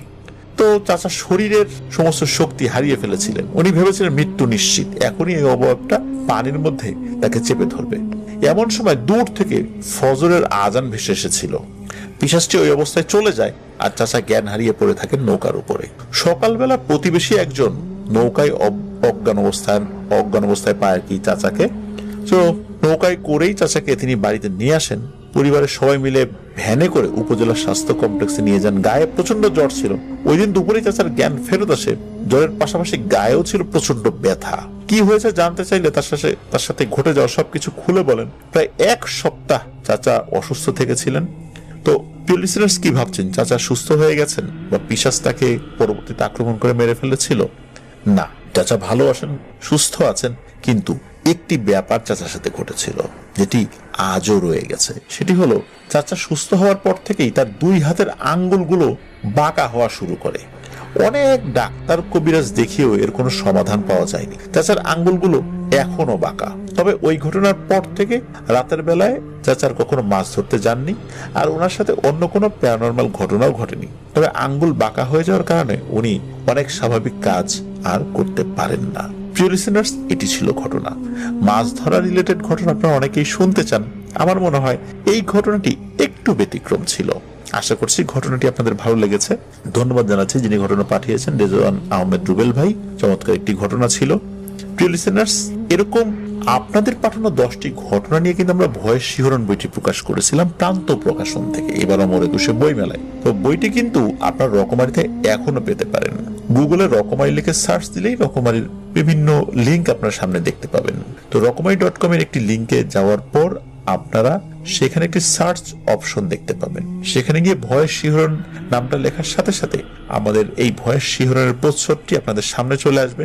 সেখানে গিয়ে আপনারা অনায়াসেই এই বইটি অর্ডার করে ফেলতে পারেন। আপনাদের পছন্দের অনেকের ঘটনাই কিন্তু এই বইয়ে আছে। আশা করছি ঘটনাগুলো আপনাদের ভালো লাগবে। প্রিয় লিসেনার্স, চলুন আমরা চলে যাব আমাদের এবারের এপিসোডের পরবর্তী আরো একটি নতুন ঘটনায়। আবারও চলে এলাম প্রিয় লিসেনার্স আমাদের 98 নম্বর এপিসোডের 5ম ঘটনা নিয়ে। এখন যে ঘটনাটি আপনাদের সামনে উপস্থাপন করব, এই ঘটনাটি আমাদেরকে পাঠিয়েছেন মোহাম্মদ বকুল ইসলাম। ওনার বাড়ি পাবনা জেলার বেড়া উপজেলার রূপপুর ইউনিয়নে। উনি যে ঘটনাটি শেয়ার করেছেন এটি মূলত ওনার কলিগ এজাজ ভাইয়ের কাছ থেকে সংগ্রহ করেছিলেন। ওনারা রাতের ডিউটি শেষ করে রাতের খাবার খেয়ে আমাদের চ্যানেলটা ওনারা ইউটিউবে ওপেন করেন এবং আমাদের ঘটনাগুলো ওনারা রেগুলার শোনেন। ঘটনা শুনতে শুনতে এই এজাজ ভাই বললেন যে ওনার সাথে একটি ঘটনা রয়েছে, খুব মর্মান্তিক একটি ঘটনা। এই ঘটনাটি উনি শেয়ার করতে চান। তো ওনার ওই ঘটনাটি মূলত এই বকুল ভাই লিখে আমাদেরকে পাঠিয়েছিলেন। এই এজাজ ভাইয়ের বাড়ি সাতক্ষীরা জেলার একটি গ্রামে। ওনাদের পরিবার 51বর্তী ফ্যামিলি আর কি, সবাই একসাথে থাকেন। ওনার বাবা একজন মসজিদের ইমাম, ওনার মা একজন গৃহিণী, আর ওনার যে কাকারা আছেন মানে এজাজ ভাইয়ের কাকারা, ওনারা সবাই কৃষিকাজের সাথে জড়িত আছেন। ওনার দাদার রেখে যাওয়া জমিগুলো রয়েছে সেগুলোতে ওনারা কৃষিকাজ করেন। ওনাদের বাড়িতে মাঝে মাঝে ওনার যে 3 নম্বর কাকা, তাকে নাকি জিনে ধরতো, ও ওঝা কবিরাজের মাধ্যমে তাকে ঝাড়ফুঁক করিয়ে ঠিক করা হতো। তো এসবের মধ্যেই এই এজাজ ভাইয়ের সাথে ঘটে যায় একটি অনাকাঙ্ক্ষিত ঘটনা। সাল 2020, কোনো এক অমাবস্যার রাত ছিল সেটা।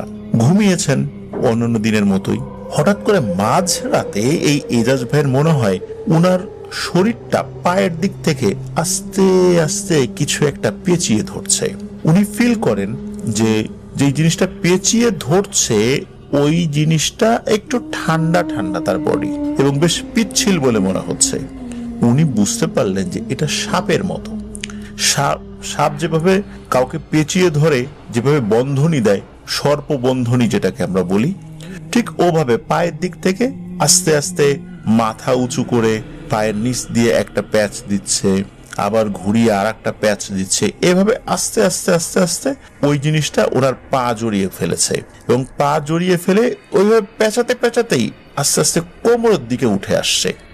উনি বুঝতে পারছিলেন কিন্তু নড়াচড়া করতে পারছিলেন না। উনি চিন্তা করলেন যে তাকে বোবাই ধরেছে কিনা, কিন্তু না, উনি দেখলেন উনি পুরো দস্তুর জেগে আছেন, কিন্তু ঘরের মধ্যে অন্ধকার, তো যার কারণে উনি দেখতে পারছিলেন না, কিন্তু স্পষ্ট অনুভব করতে পারছিলেন যে এটা কি হতে পারে।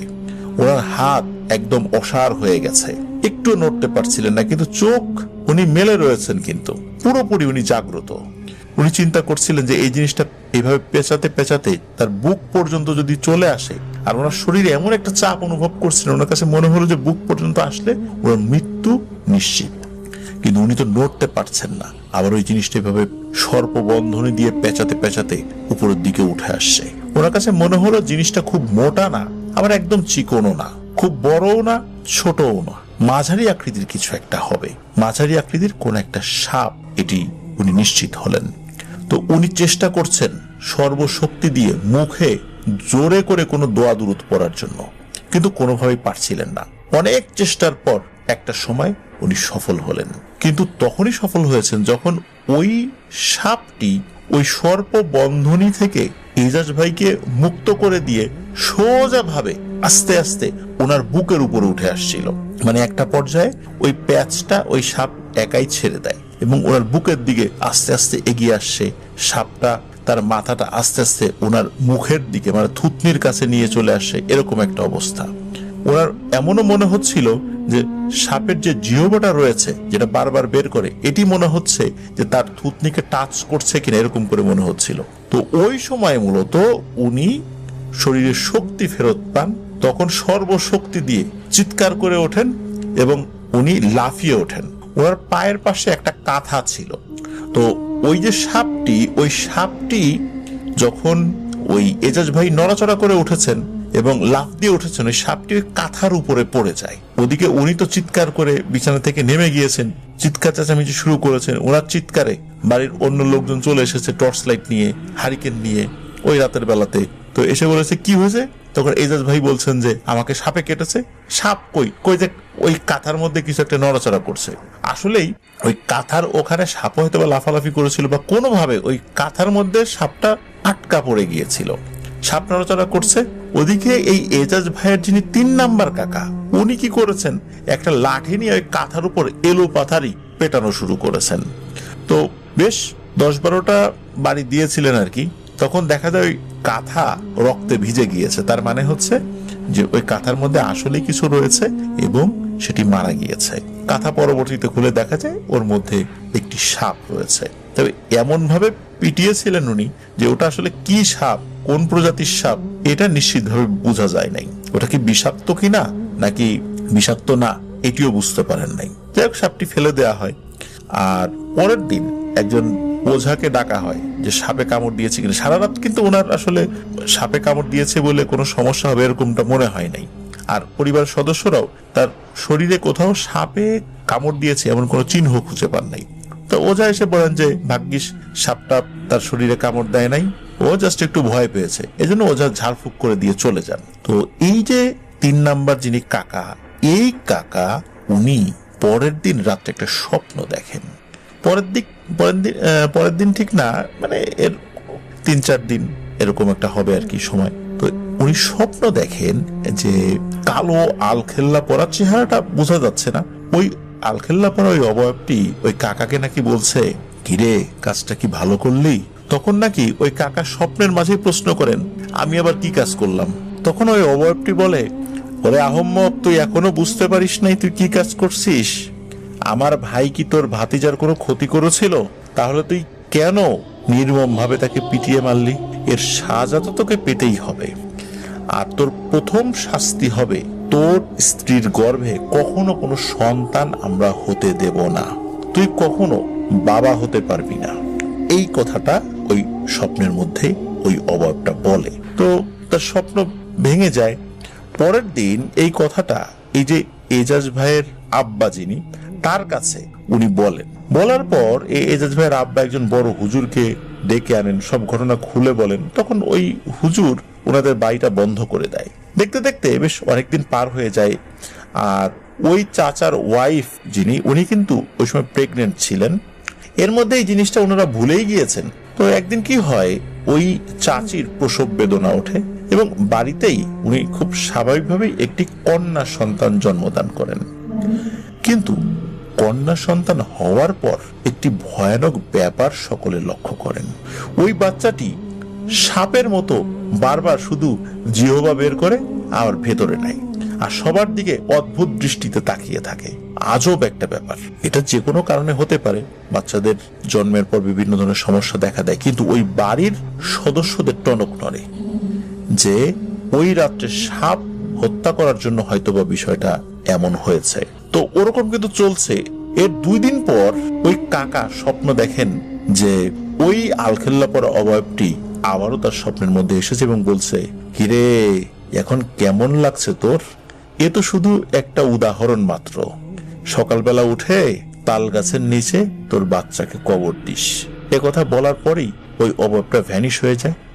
আর ওই কাকার স্বপ্নও ভেঙে যায়। স্বপ্ন ভাঙার পর উনি দেখতে পান যে ওনার ওয়াইফের পাশে ওই বাচ্চাটি সুস্থ আছেন কিনা।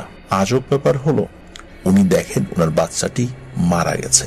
উনি ওনার স্ত্রীকে ডেকে তোলেন, এই দেখো তো নড়াচড়া করে না কেন। তো ওনার স্ত্রী উঠে দেখে এই অবস্থা, চিৎকার করে কান্নাকাটি জুড়ে দেন। বাড়ির সবাই চলে আসে, আসলেই বাচ্চাটি মারা গেছে।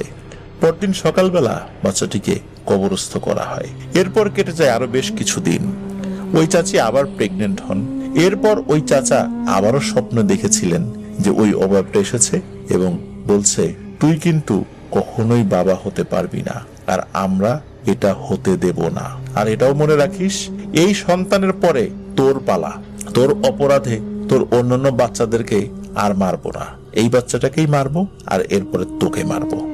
তো ওই কাকা নামাজ সালাম পড়ে আল্লাহর কাছে দোয়া করতেন অনেক, যে আল্লাহ এই বিপদ থেকে আমাকে হেফাজত করো। কিন্তু ওই বাচ্চাটা ভূমিষ্ঠ হওয়ার পরেই সবাই দেখে যে ওই বাচ্চাটা মৃত অবস্থায় জন্মগ্রহণ করেছে এবং তার শরীরটা ভেজা কাপড় আমরা যেভাবে মুচড়িয়ে পানি ঝরাই, মনে হচ্ছে ওইভাবে মুচড়িয়ে তাকে পেটের মধ্যেই হত্যা করেছে। কিন্তু ওই চাচি কিন্তু কিছুই বুঝতে পারেননি যে তার পেটের মধ্যে ধরনের ব্যাপারগুলো হচ্ছে। আবারও বাড়িতে কিছুদিন শোক চলে। এরপরে কিন্তু অনেক হুজুর কবিরেজকেই দেখানো হয়েছে, কিন্তু কোনো সমস্যা, এই সমস্যার সমাধান কেউ দিতে পারেননি। এভাবে চলে যায় বেশ কিছুদিন। অবশেষে 2023 সালের ডিসেম্বর মাসে কোনো এক অজানা কারণে হঠাৎ করে কি হয়েছে কিছু বলা যায় না, ওই কাকা পৃথিবীর মায়া ত্যাগ করে পরলোক গমন করেন। তার গোসলের সময় যারা গোসল দিয়েছিলেন তারা বলেছিলেন ওই কাকার নাকি স্বাভাবিক মৃত্যু ছিল না, তার শরীরে এমন কিছু আলামত ওই গোসলের সময়, মানে তার লাশটা গোসলের সময় সেটা ভেসে উঠেছিল, আগে কিন্তু ভেসে ওঠে নাই। ওই লাশ গোসল দেওয়ার সময় তারা কিছু বিষয় লক্ষ্য করেছিলেন এবং তারা বলেছিলেন যে এটা স্বাভাবিক কোনো মানুষের মৃত্যু না, এটা অস্বাভাবিক মৃত্যু, কিন্তু কোনো মানুষও এই কাজ করেছে বলে তাদের কাছে এটা মনে হয়নি। যাই হোক, এভাবেই এজাজ ভাইয়ের ওই কাকা মৃত্যুবরণ করেন, আর এভাবেই ওনার পরিবারের ওই মৃত্যুর মিছিলটার সমাপ্তি ঘটে। প্রিয় লিসেনার্স, আসলে ঘুমের ঘরে আমরা এরকম অনেক জিনিস দেখতেই পারি, কিন্তু এই বিষয়টা কিন্তু একদম বাস্তব ছিল, এটা কোনো বোবায় ধরা ছিল না। যার ফলশ্রুতিতে এজাজ ভাই লাফ দিয়ে ওঠার পরে ওই সাপটা কিন্তু ওই কাঁথায় জড়িয়ে গিয়েছিল। ওই সাপটা হয়তো পালানোর চেষ্টা করেছে, কিন্তু কাঁথার মধ্যে ঢুকে আর বের হতে পারে নাই, এই ধরনের সমস্যা হয়েছিল। যার ফলশ্রুতিতে এজাজ ভাই চাচা এসে ওই সাপটিকে হত্যা করতে পেরেছিলেন।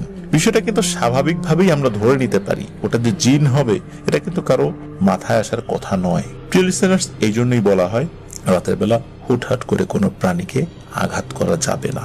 আল্লাহ আমাদেরকে সতর্ক থাকার তৌফিক দান করুক।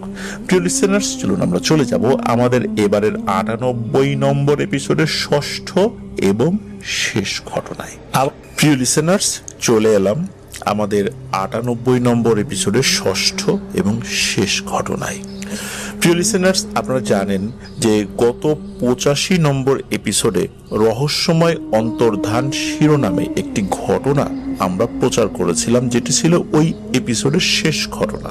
ঘটনাটি আমাদেরকে পাঠিয়েছিলেন মেহেদি হাসান উৎস ভাই, যার বাড়ি লালমনিরহাটের উলিপুর উপজেলার আদর্শ গ্রাম। তো ওনার ওই ঘটনা ছিল আপনাদের কাছে খুবই গ্রহণযোগ্যতা পাওয়া একটি ঘটনা, আমেনাপুরীর ঘটনা। তো ওনার যিনি বড় আব্বু, তার নাম ছিল আবুল হোসেন কবিরাজ, যিনি মারা গিয়েছিলেন এবং মারা যাওয়ার পর এই আমেনাপুরী এসে এই মেহেদি হাসান উৎস ভাইয়ের আরেকজন বড় আব্বু তাকে এসে কেন মারা গেলেন এই বিষয়টি বলেছিলেন, যে ওনার মারা যাওয়াটা স্বাভাবিক ছিল না। তো ঘটনাটা ওই পর্যন্তই ছিল। পরবর্তীতে এই ঘটনার বিস্তারিত বিবরণ উনি সংগ্রহ করেন এবং সেটা আমাদেরকে পাঠিয়েও দেন। অনেক লিসেনারই আমাদের কাছে সেই ঘটনার দ্বিতীয় পার্ট সম্পর্কে জানতে চেয়েছিলেন কবে সেটা প্রচারিত হবে। সত্যি কথা বলতে আমি নিজেও মুখিয়েছিলাম যে কবে এই পার্টটি প্রচার করতে পারবো। লিসেনারদের অবগতির জন্য জানাতে চাই যে আপনারা যখন ঘটনা পাঠান তখন ইমেইলেই আমরা পাঠানোর জন্য বলি, এছাড়া অন্য কোনোভাবে আমরা ঘটনা রিসিভ করতে পারি না, বা আপনারা যদি অন্য কোনোভাবে পাঠানো সেই ঘটনাগুলো আমরা প্রচার করতে পারি না, কারণ আমরা ইমেইলেই একটা সুন্দর সিকোয়েন্স মেনটেন করি। আর এই ঘটনাগুলো মূলত সিলেক্ট করা হয়, কিন্তু আমরা হোয়াটসঅ্যাপের কোনো রিপ্লাই দিই না, আমরা শুধু ইমেইলেই রিপ্লাই দিই। তো যার কারণে অনেকেই ঘটনা পাঠানোর পর আমাদেরকে জিজ্ঞাসা করেন যে ঘটনাটা গেছে কিনা বা ঘটনাটা পেয়েছেন কিনা। আগে আমরা অটো রিপ্লাই সিস্টেমটা চালু রেখেছিলাম, কিন্তু অধিকাংশ লিসেনাররাই ওনারা ভুল বুঝেন। যখন অটো রিপ্লাইটা যায় ওনাদের ধারণা হয়ে যায় ঘটনাটি সিলেক্ট করা হয়ে গেছে, তখন তারা আবার বলতে থাকেন যে ঘটনাটা কবে প্রচারিত হবে। আসলে অটো রিপ্লাইটা এই কারণে যে আমরা ঘটনাটি পেয়েছি, এটা এখনো পড়াই হয় নাই। তো যেহেতু এই ধরনের ভুল বোঝাবুঝি হচ্ছিল, লিসেনাররা মনে করছিলেন যে তাদের ঘটনাটা সিলেক্ট করা হয়ে গেছে, এই কারণে আমরা অটো রিপ্লাইটা বন্ধ করে দিয়েছি। আর ওই ঘটনাটি আমরা যখন পড়বো তখন ম্যানুয়ালি আমরা রিপ্লাই পাঠিয়ে দিই যে আপনার ঘটনাটি আমরা পেয়েছি। প্রিয় লিসেনার্স, ঘটনা যদি আমাদের কাছে চলে আসে তখন আপনারা দেখতে পাবেন যে ইমেইলে সেন্ড যে অপশনটা রয়েছে সেটা দেখাচ্ছে, তার মানে এটা চলে গেছে। এটা আমাদেরকে নতুন করে আপনারা কষ্ট করে জিজ্ঞাসা করার দরকার নাই। আপনারা ইমেইলে ঢুকলেই বুঝতে পারবেন যে ঘটনাটি আমরা পেয়েছি কিনা। যদি আমাদের কাছে কোনো কারণে না এসে থাকে তাহলেও আপনারা ইমেইলে গিয়ে দেখতে পারবেন যে এই ঘটনাটি আমাদের কাছে আসেনি বা ইমেলটা সেন্ড হয়নি। তো প্রিয় লিসেনার্স, এই যে রহস্যময় অন্তর্ধান ঘটনাটি খুবই মারাত্মক এবং ভয়ানক একটি ব্যাপার এই ঘটনার মধ্যে রয়েছে। এই মেহেদী হাসান উৎস ভাই একটি অডিও ক্লিপ পাঠিয়েছিলেন। সেই অডিও ক্লিপের যে লেন্থ এটা ছিল 2 ঘন্টা 4 মিনিট। আমি বললে হয়তো 1 ঘন্টা 10 মিনিটের মধ্যে শেষ হয়ে যেত। আমি এই ঘটনাটি খুব মনোযোগ দিয়ে পড়েছি। এই ঘটনাটি এমন একটি ঘটনা, এই ঘটনার মধ্যে এমন কিছু তথ্য রয়েছে যে তথ্যগুলো বাংলাদেশের সম্প্রচার আইনে কোনো ধরনের কোনো সমস্যা বা কোনো প্রভাব না ফেললেও এই ঘটনা প্রচারিত হলে এই মেহেদী হাসান উৎস ভাইয়ের পরিবার থেকে শুরু করে নিয়ে আমি নিজেও ব্যক্তিগতভাবে আক্রান্ত হওয়ার সম্ভাবনা বোধ করেছি। এই কারণে এই ঘটনাটির কিছু কিছু বিষয় নিয়ে আমি কিছু আলেম ওলামার সাথে কথা বলেছি এবং ওনারা বলেছেন যে এই ঘটনাটি যেন আমরা প্রচার না করি। শুধু তাই না, মেহেদী হাসান উৎস ভাইয়ের পরিবারও যেন এই বিষয়গুলো নিয়ে কারো সাথে আর নতুন করে আলোচনা না করেন। এতেই সবার জন্য মঙ্গল হবে। প্রথমবারের মতো কোনো একটি হৃদয় বিদারক ভয়ানক ঘটনা প্রচারযোগ্য হওয়ার পরেও অদৃশ্য কিছু সমস্যার কারণে আমরা এই ঘটনাটি আপনাদের সামনে উপস্থাপন করতে পারছি না। কেন পারছি না এটা অত ডিটেলসে আমাদের পক্ষে বলা সম্ভব হচ্ছে না। আমেনাপুরীর এই ঘটনাটার চূড়ান্ত সমাপ্তি আজকেই দিয়ে দিচ্ছি যে এটা নিয়ে পরবর্তীতে আমরা আর কথা বলবো না। তবে কেন প্রচার করতে পারলাম না এর ভয়াবহতাটা বোঝার জন্য এবং আবুল হোসেন কবিরাজ উনি কেন মারা গিয়েছিলেন এইটার একটা বিষয় আপনাদের সামনে তুলে ধরতে চাই। একদম ধোঁয়াশার মধ্যে রাখতে চাই না। শুধু এতটুকু বলতে চাই, ওনাদের ওই আদর্শ গ্রামের ওখানে একজন মেম্বার রয়েছেন। এই মেম্বার সাহেবের মেয়ে ভয়ানক একটা জিন দ্বারা আক্রান্ত হয়েছিলেন। এই জিনটা আবুল হোসেন কবিরাজ ওনাকে চিনতেন। ওই মেয়ের উপর যখন হাজির করা হয় তখন ওই জিনটা বারবার বলেছিল যে আবুল হোসেন তুই চলে যা, তোকে আমি ভাইয়ের মতো জানি, তোকে স্নেহ করি, তুই এর মধ্যে আসিস না। ওই মেয়েটার আমি কোনো বড় ধরনের ক্ষতি করব না, এমন কোনো ক্ষতি করব না যার ফলে ওর জীবনটা হেল হয়ে যাবে। তবে ওই মেয়েটা একটা অন্যায় করেছে, শুধু এতটুকু শাস্তি আমি দিতে চাই। কিন্তু আবুল হোসেন কবিরাজ উনি এই বিষয়টা মানতে নারাজ ছিলেন। উনি ওই জিনটাকে বন্দী করেন। পরবর্তীতে আমেনা যিনি ওনার স্ত্রী পরী, তার অনুরোধে ওই জিনটাকে মুক্তও করে দেন। কিন্তু ওই জিনটাই তার প্রাণ নিয়ে নেয়, যেটাকে কেউ আটকাতে পারেনি। ওই জিনকে অনেক বুঝিয়ে শুনিয়েও কোনো লাভ হয়নি। এমনকি এই আমেনা যিনি পরী, তার বাবা, তিনিও ওই জিনকে বুঝাতে সক্ষম হন নাই। তো এভাবেই আবুল হোসেন কবিরাজ উনি পৃথিবীর মায়া কাটিয়ে চলে যান। এর মধ্যে অনেক সূক্ষ্ম ব্যাপার রয়েছে যেগুলো মেহেদী হাসান উৎস ভাই জানিয়েছেন। আর এখানে পরিস্থানের অনেক তথ্য রয়েছে যে তথ্যগুলো জনসম্মুখে প্রকাশ করা নিষেধ। আমরা আমাদের এই প্ল্যাটফর্মের মাধ্যমে এই প্রথমবারের মতো এই তথ্যগুলো আপনাদের সামনে উপস্থাপন করতে অপারগতা প্রকাশ করছি। এই অক্ষমতাটা আমাদের ক্ষমা সুন্দর দৃষ্টিতে দেখবেন। আমি ঘটনাটির মূল বিষয়বস্তু আপনাদেরকে তুলে ধরলাম, তবে আপনাদেরকে নিরাশ করছি না। এই ঘটনার সাথে সম্পর্কযুক্ত আরেকটি ঘটনা আমি আপনাদের সামনে এখন উপস্থাপন করছি।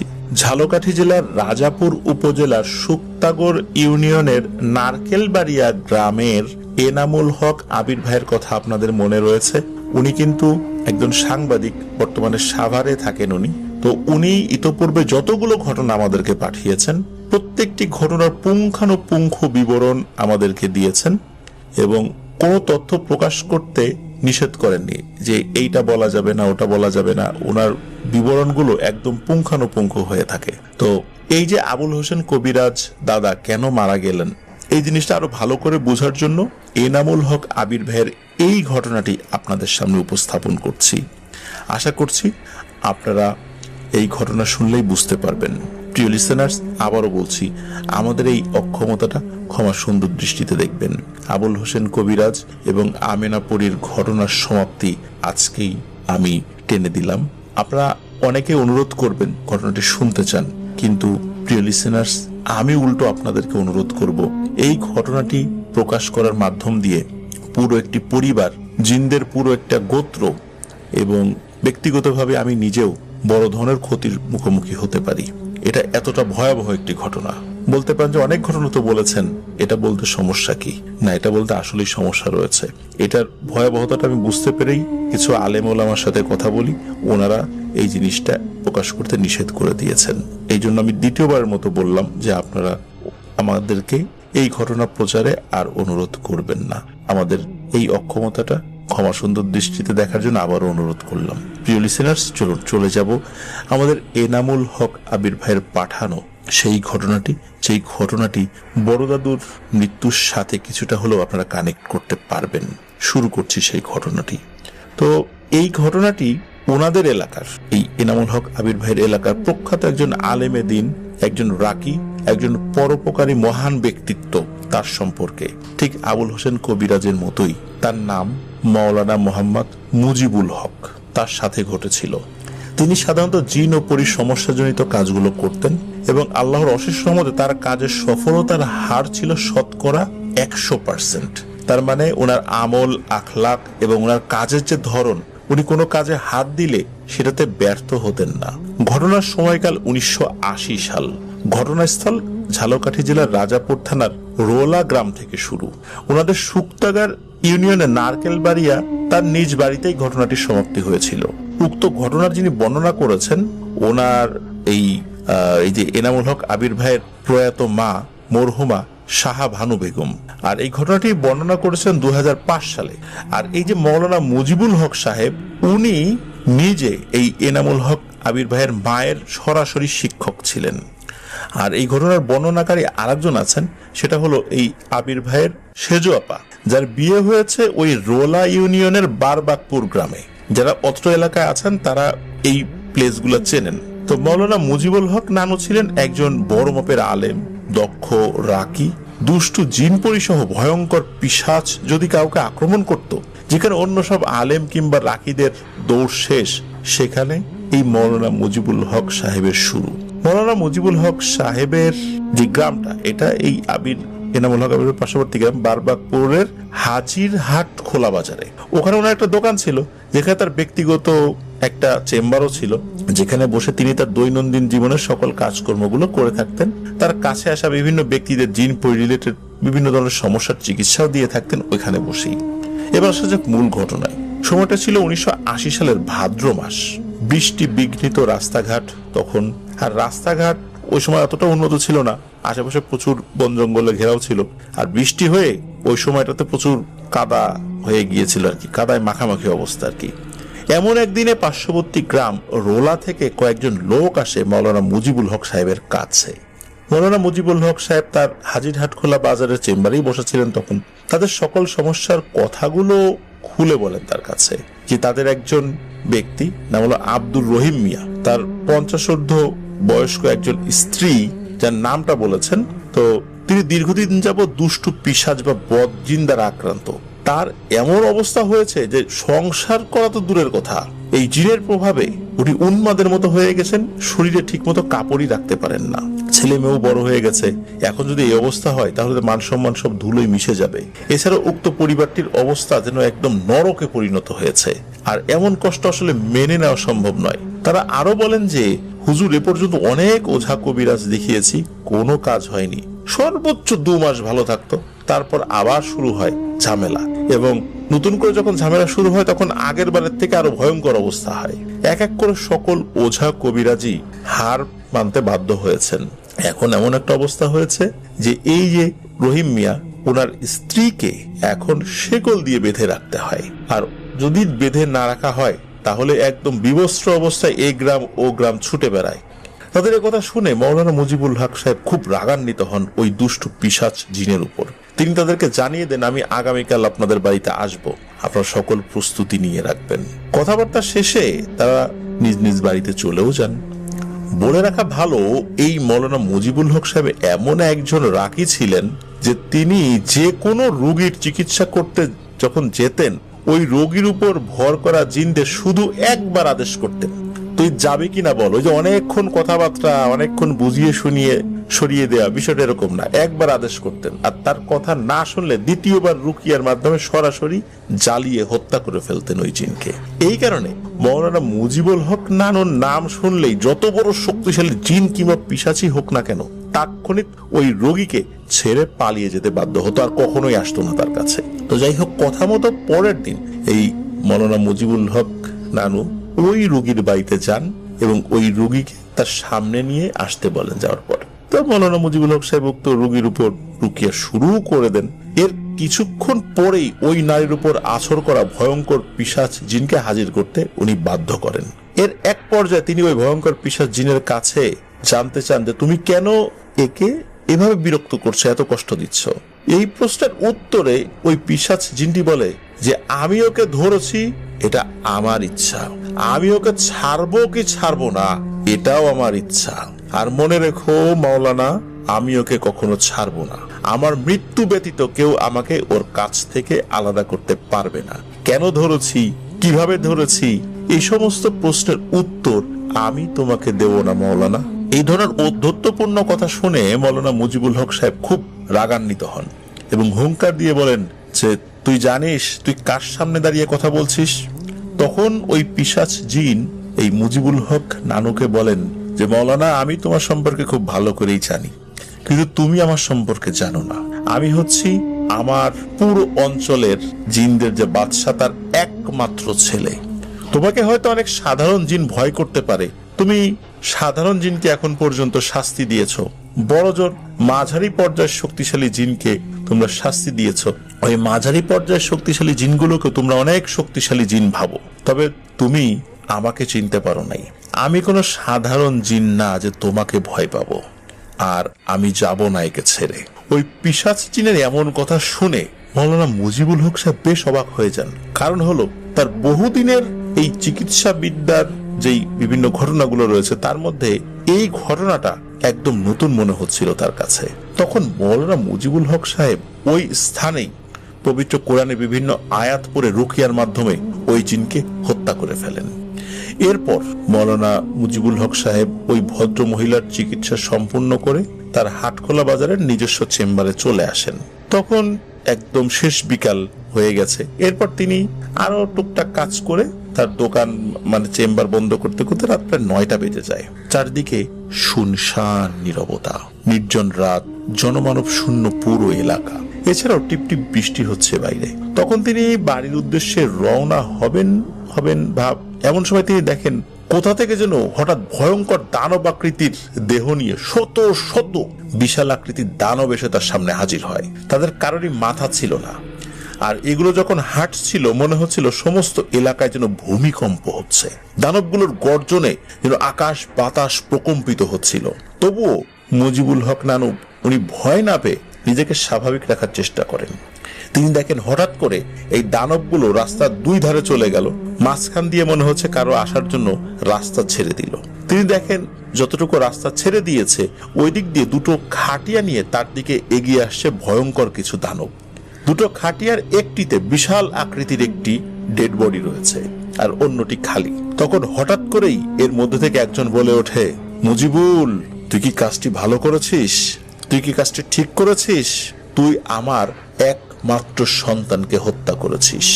আমার পরবর্তী উত্তরসূরি ছিল এ। এখন তো আমার সম্প্রদায়ের মধ্যে আমার পরবর্তীতে কে রাজা হবে এটা নিয়ে বিশাল সমস্যার সৃষ্টি হবে। সেটা বড় বিষয় নয়, বড় বিষয় হলো তুই আমাকে পুত্র শোক দিয়েছিস। এই দেখ, এই খাটিয়া আমার সন্তানের লাশ রয়েছে, আর বাকি খাটিয়াটা খালি কেন জানিস? এই খাটিয়াতে আমি তোর লাশ রাখবো, এই জন্য এটা খালি। তখন উপস্থিত এই ধরনের ভয়ানক ব্যাপারগুলো লক্ষ্য করে মৌলানা মুজিবুল হক সাহেব উনি সাহস ধরে রাখেন, আল্লাহর উপর ভরসা করে উনি ওই দানবকে সাফ জানিয়ে দেন, তিনি যেটা করেছেন একদম ঠিক করেছেন, শতভাগ ঠিক করেছেন। কারণ একটা নারীকে তার ছেলে যেভাবে অত্যাচার করছিল, জীবনটাকে নরকে পরিণত করে দিয়েছিল, এছাড়া তার আর কোনো উপায় ছিল না। এটা উনি জানিয়ে দেন এবং আরো বলেন, তোমার কিছু করার থাকলে তুমি সেটা করো, আমি মোটেও বিচলিত নই। আর এটা উনি বলে দেন যে দুনিয়াতে এসেছি, মৃত্যু তো হবেই। আমার ভাগ্য যদি লেখা থাকে যে তোমাদের হাতে মৃত্যু হবে, তাহলে হবে। আর যদি লেখা না থাকে, তাহলে পৃথিবীর কোনো শক্তি তো আমাকে মারতে পারবে না। আর এই ধরনের কাজ যখন আমরা করি, আমরা জানি যে আমরা মৃত্যু হাতে নিয়ে কাজ করি। সুতরাং তুমি চলে যাও আমার সামনে থেকে। এইভাবে জিনের বাদশার সামনেই উনি মোটেও বিচলিত না হয়ে আল্লাহর উপর ভরসা রেখে সাচ্চা ইমানদারের মতো উত্তর দিয়েছিলেন এই মুজিবুল হক নানু। তবে মৌলানা মুজিবুল হক নানুর মনে এক অজানা ভয়ঙ্কর আতঙ্ক বিরাজ করতে থাকে। তবে তিনি ওদেরকে এটা বুঝতে দেননি। তিনি ওই সময় ভালো করে নিজের শরীর বন্ধ করে নিজের বাড়ির উদ্দেশ্যে হাঁটা শুরু করেন। এর আধা ঘন্টা ব্যবধানে তিনি তার বাড়িতে এসে তার স্ত্রীর কাছে পুরো ঘটনা খুলে বলেন। কিন্তু তার স্ত্রী ভয় ও আতঙ্কে কান্নাকাটি শুরু করে দেন। এক পর্যায়ে তিনি তার স্ত্রীকে শান্ত করেন, সান্ত্বনা দেন এবং মৌলানা মুজিবুল হক সাহেব বলেন যে আমরা যে কাজ করি মানুষের উপকারের জন্য, যদি কারো হাতে মৃত্যু হয় শহীদই মৃত্যু হবে। তুমি একজন শহীদের স্ত্রী হবা, তুমি কি এটা চাও না আল্লাহর কাছে এই মর্যাদা পেতে? আমিও আল্লাহর কাছে এই মর্যাদা পাই, তুমি কি এটা চাও না? বলে হ্যাঁ চাই।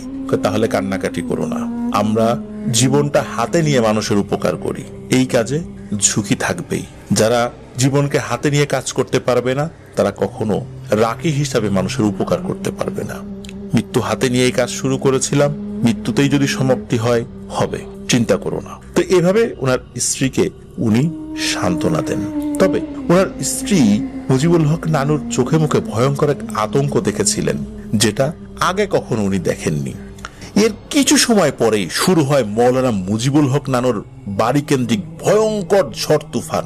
আর আমরা বলি না যে ঝড় তুফান হলো অথচ বাহিরের কেউ কিছু টের পেল না, ঘর থেকে বাইরে বের হয়ে দেখা গেল যে এত ঝড় বাদল হয়েছে, কিন্তু কোনো চিহ্নই সেখানে নেই, শুধু মায়াজাল সৃষ্টি করে এই ঝড় বাদল হয়েছে। বিষয়টা কিন্তু এরকম ছিল না।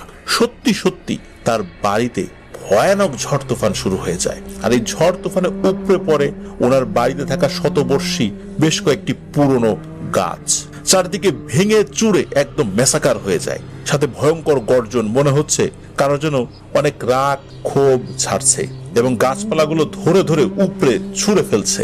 তখন পুরো বাড়ি সহ থরথর করে কাঁপতে থাকে। মৌলানা মুজিবুল হক সাহেব এক পর্যায়ে নিজের উপর নিয়ন্ত্রণ হারিয়ে ফেলেন। প্রায় কোনো রুকিয়াই যেন ঠিকভাবে কাজ করছিল না তখন, মানে উনি ঠিক মতো কাজ করতে পারছিলেন না কোন রুকিয়ার মাধ্যম দিয়ে। তিনি মনে মনে হয়তো বুঝেই গিয়েছিলেন তার জীবনের অন্তিম সময় চলে এসেছে।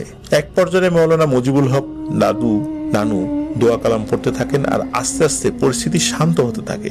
তিনিও চাপ মুক্ত হন কিছুটা। তিনি খাওয়া দাওয়া শেষে ঘুমিয়ে পড়েন। রাত তখন অনেক গভীর হয়ে গেছে। কিছু সময় ঘুমিয়ে উনি তাহাজ্জুদের সালাত আদায়ের জন্য ঘুম থেকে ওঠেন। পাশে তার স্ত্রী ঘুমে থাকলেও তিনি তার ঘুম না ভাঙিয়ে এক পর্যায়ে উনি ওযু করার জন্য বাড়ির আঙিনার পাশে একটি কল রয়েছে, ওই দিকটাতে যান। ওদিকে ওনার স্ত্রীর ঘুমও ভেঙে যায়। ওনার স্ত্রী বলেন, আমি পিছু পিছু আসবো তোমার সাথে। তখন বলে যে না, তুমি আসবে না, তুমি ঘরে থাকো আর দরজা বন্ধ করে রাখো, আমি নক করলেই শুধু খুলবে। আর মনে রেখো, যাই হোক না কেন তুমি ঘরের বাইরে আসবে না। আর আমাকে ক্ষমা করে দিও, আমার প্রতি কোনো কষ্ট রেখো না, অনেক কিছুই তোমাকে আমি দিতে পারি নাই, অনেক কষ্ট দিয়েছি, আমাকে ক্ষমা করো। আর সারা জীবন যেভাবে অল্পতে সন্তুষ্ট থেকেছো, আল্লাহর শুকরিয়া আদায় করেছো, এভাবেই বাকিটা জীবন যেন কাটিয়ে নিতে পারো। কখনো আল্লাহর সিদ্ধান্ত খারাপ হয়েছে আল্লাহর উপর অভিযোগ করো না, বিদায় দাও। ওনার এই কথাগুলোর মর্মার্থ কিন্তু ওনার স্ত্রী বুঝতে পেরেছিলেন। দরজাটা উনি বন্ধ করে দেন।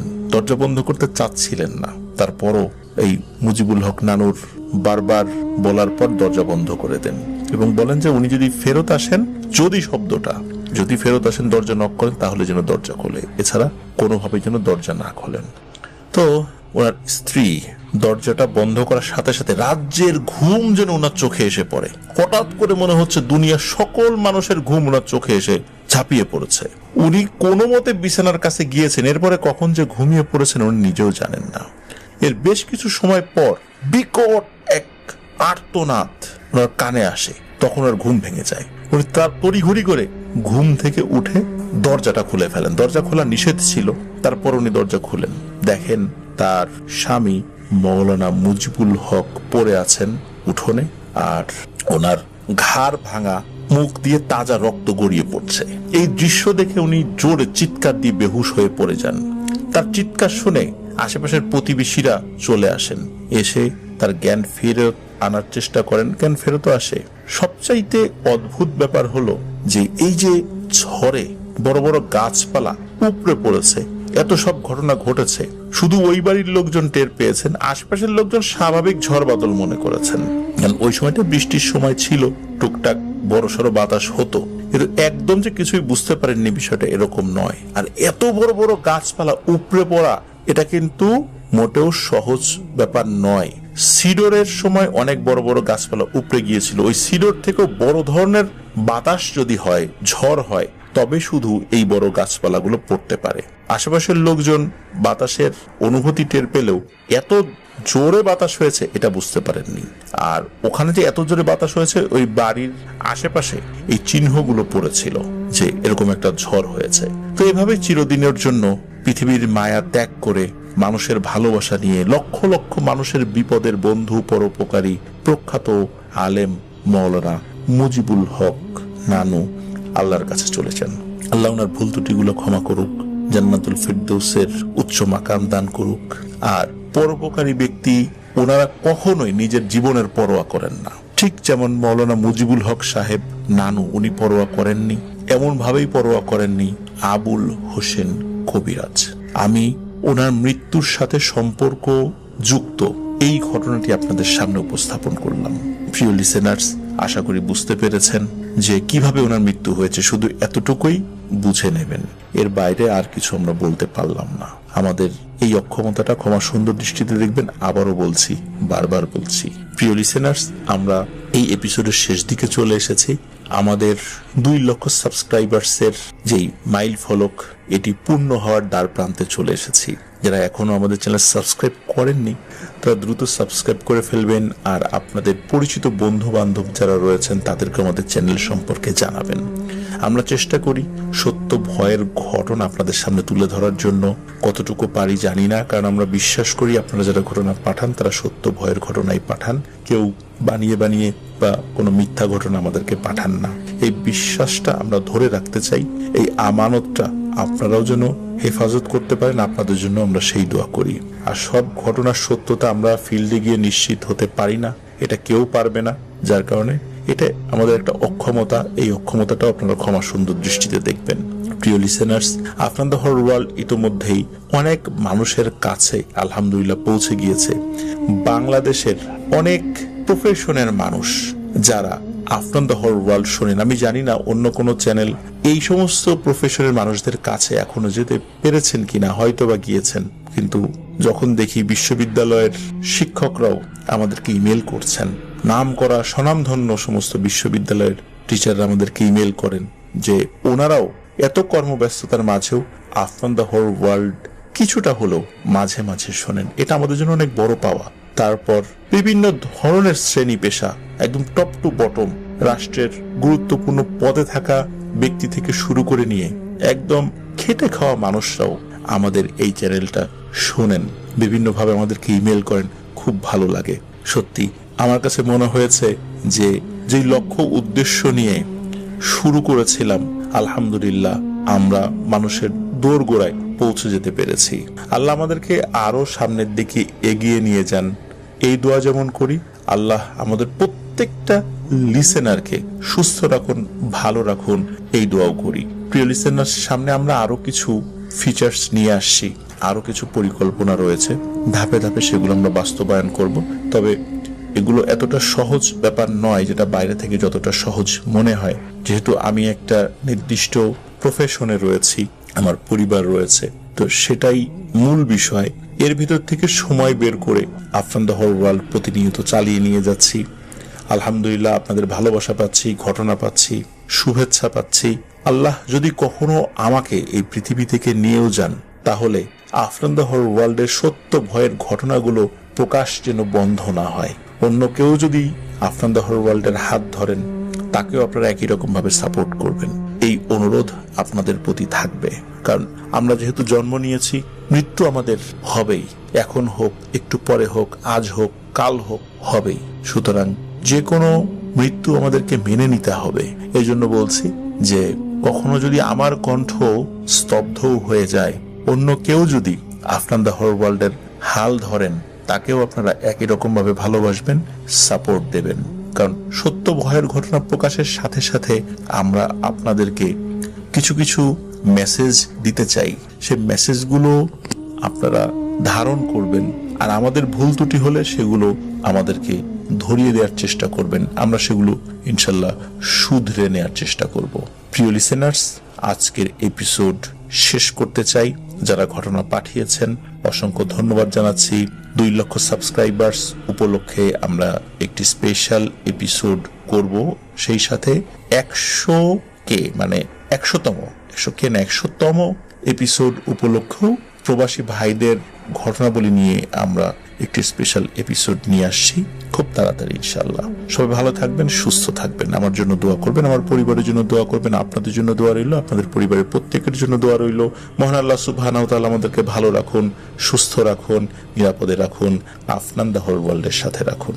আসসালামু আলাইকুম। প্রিয় লিসেনার্স, চলে এলাম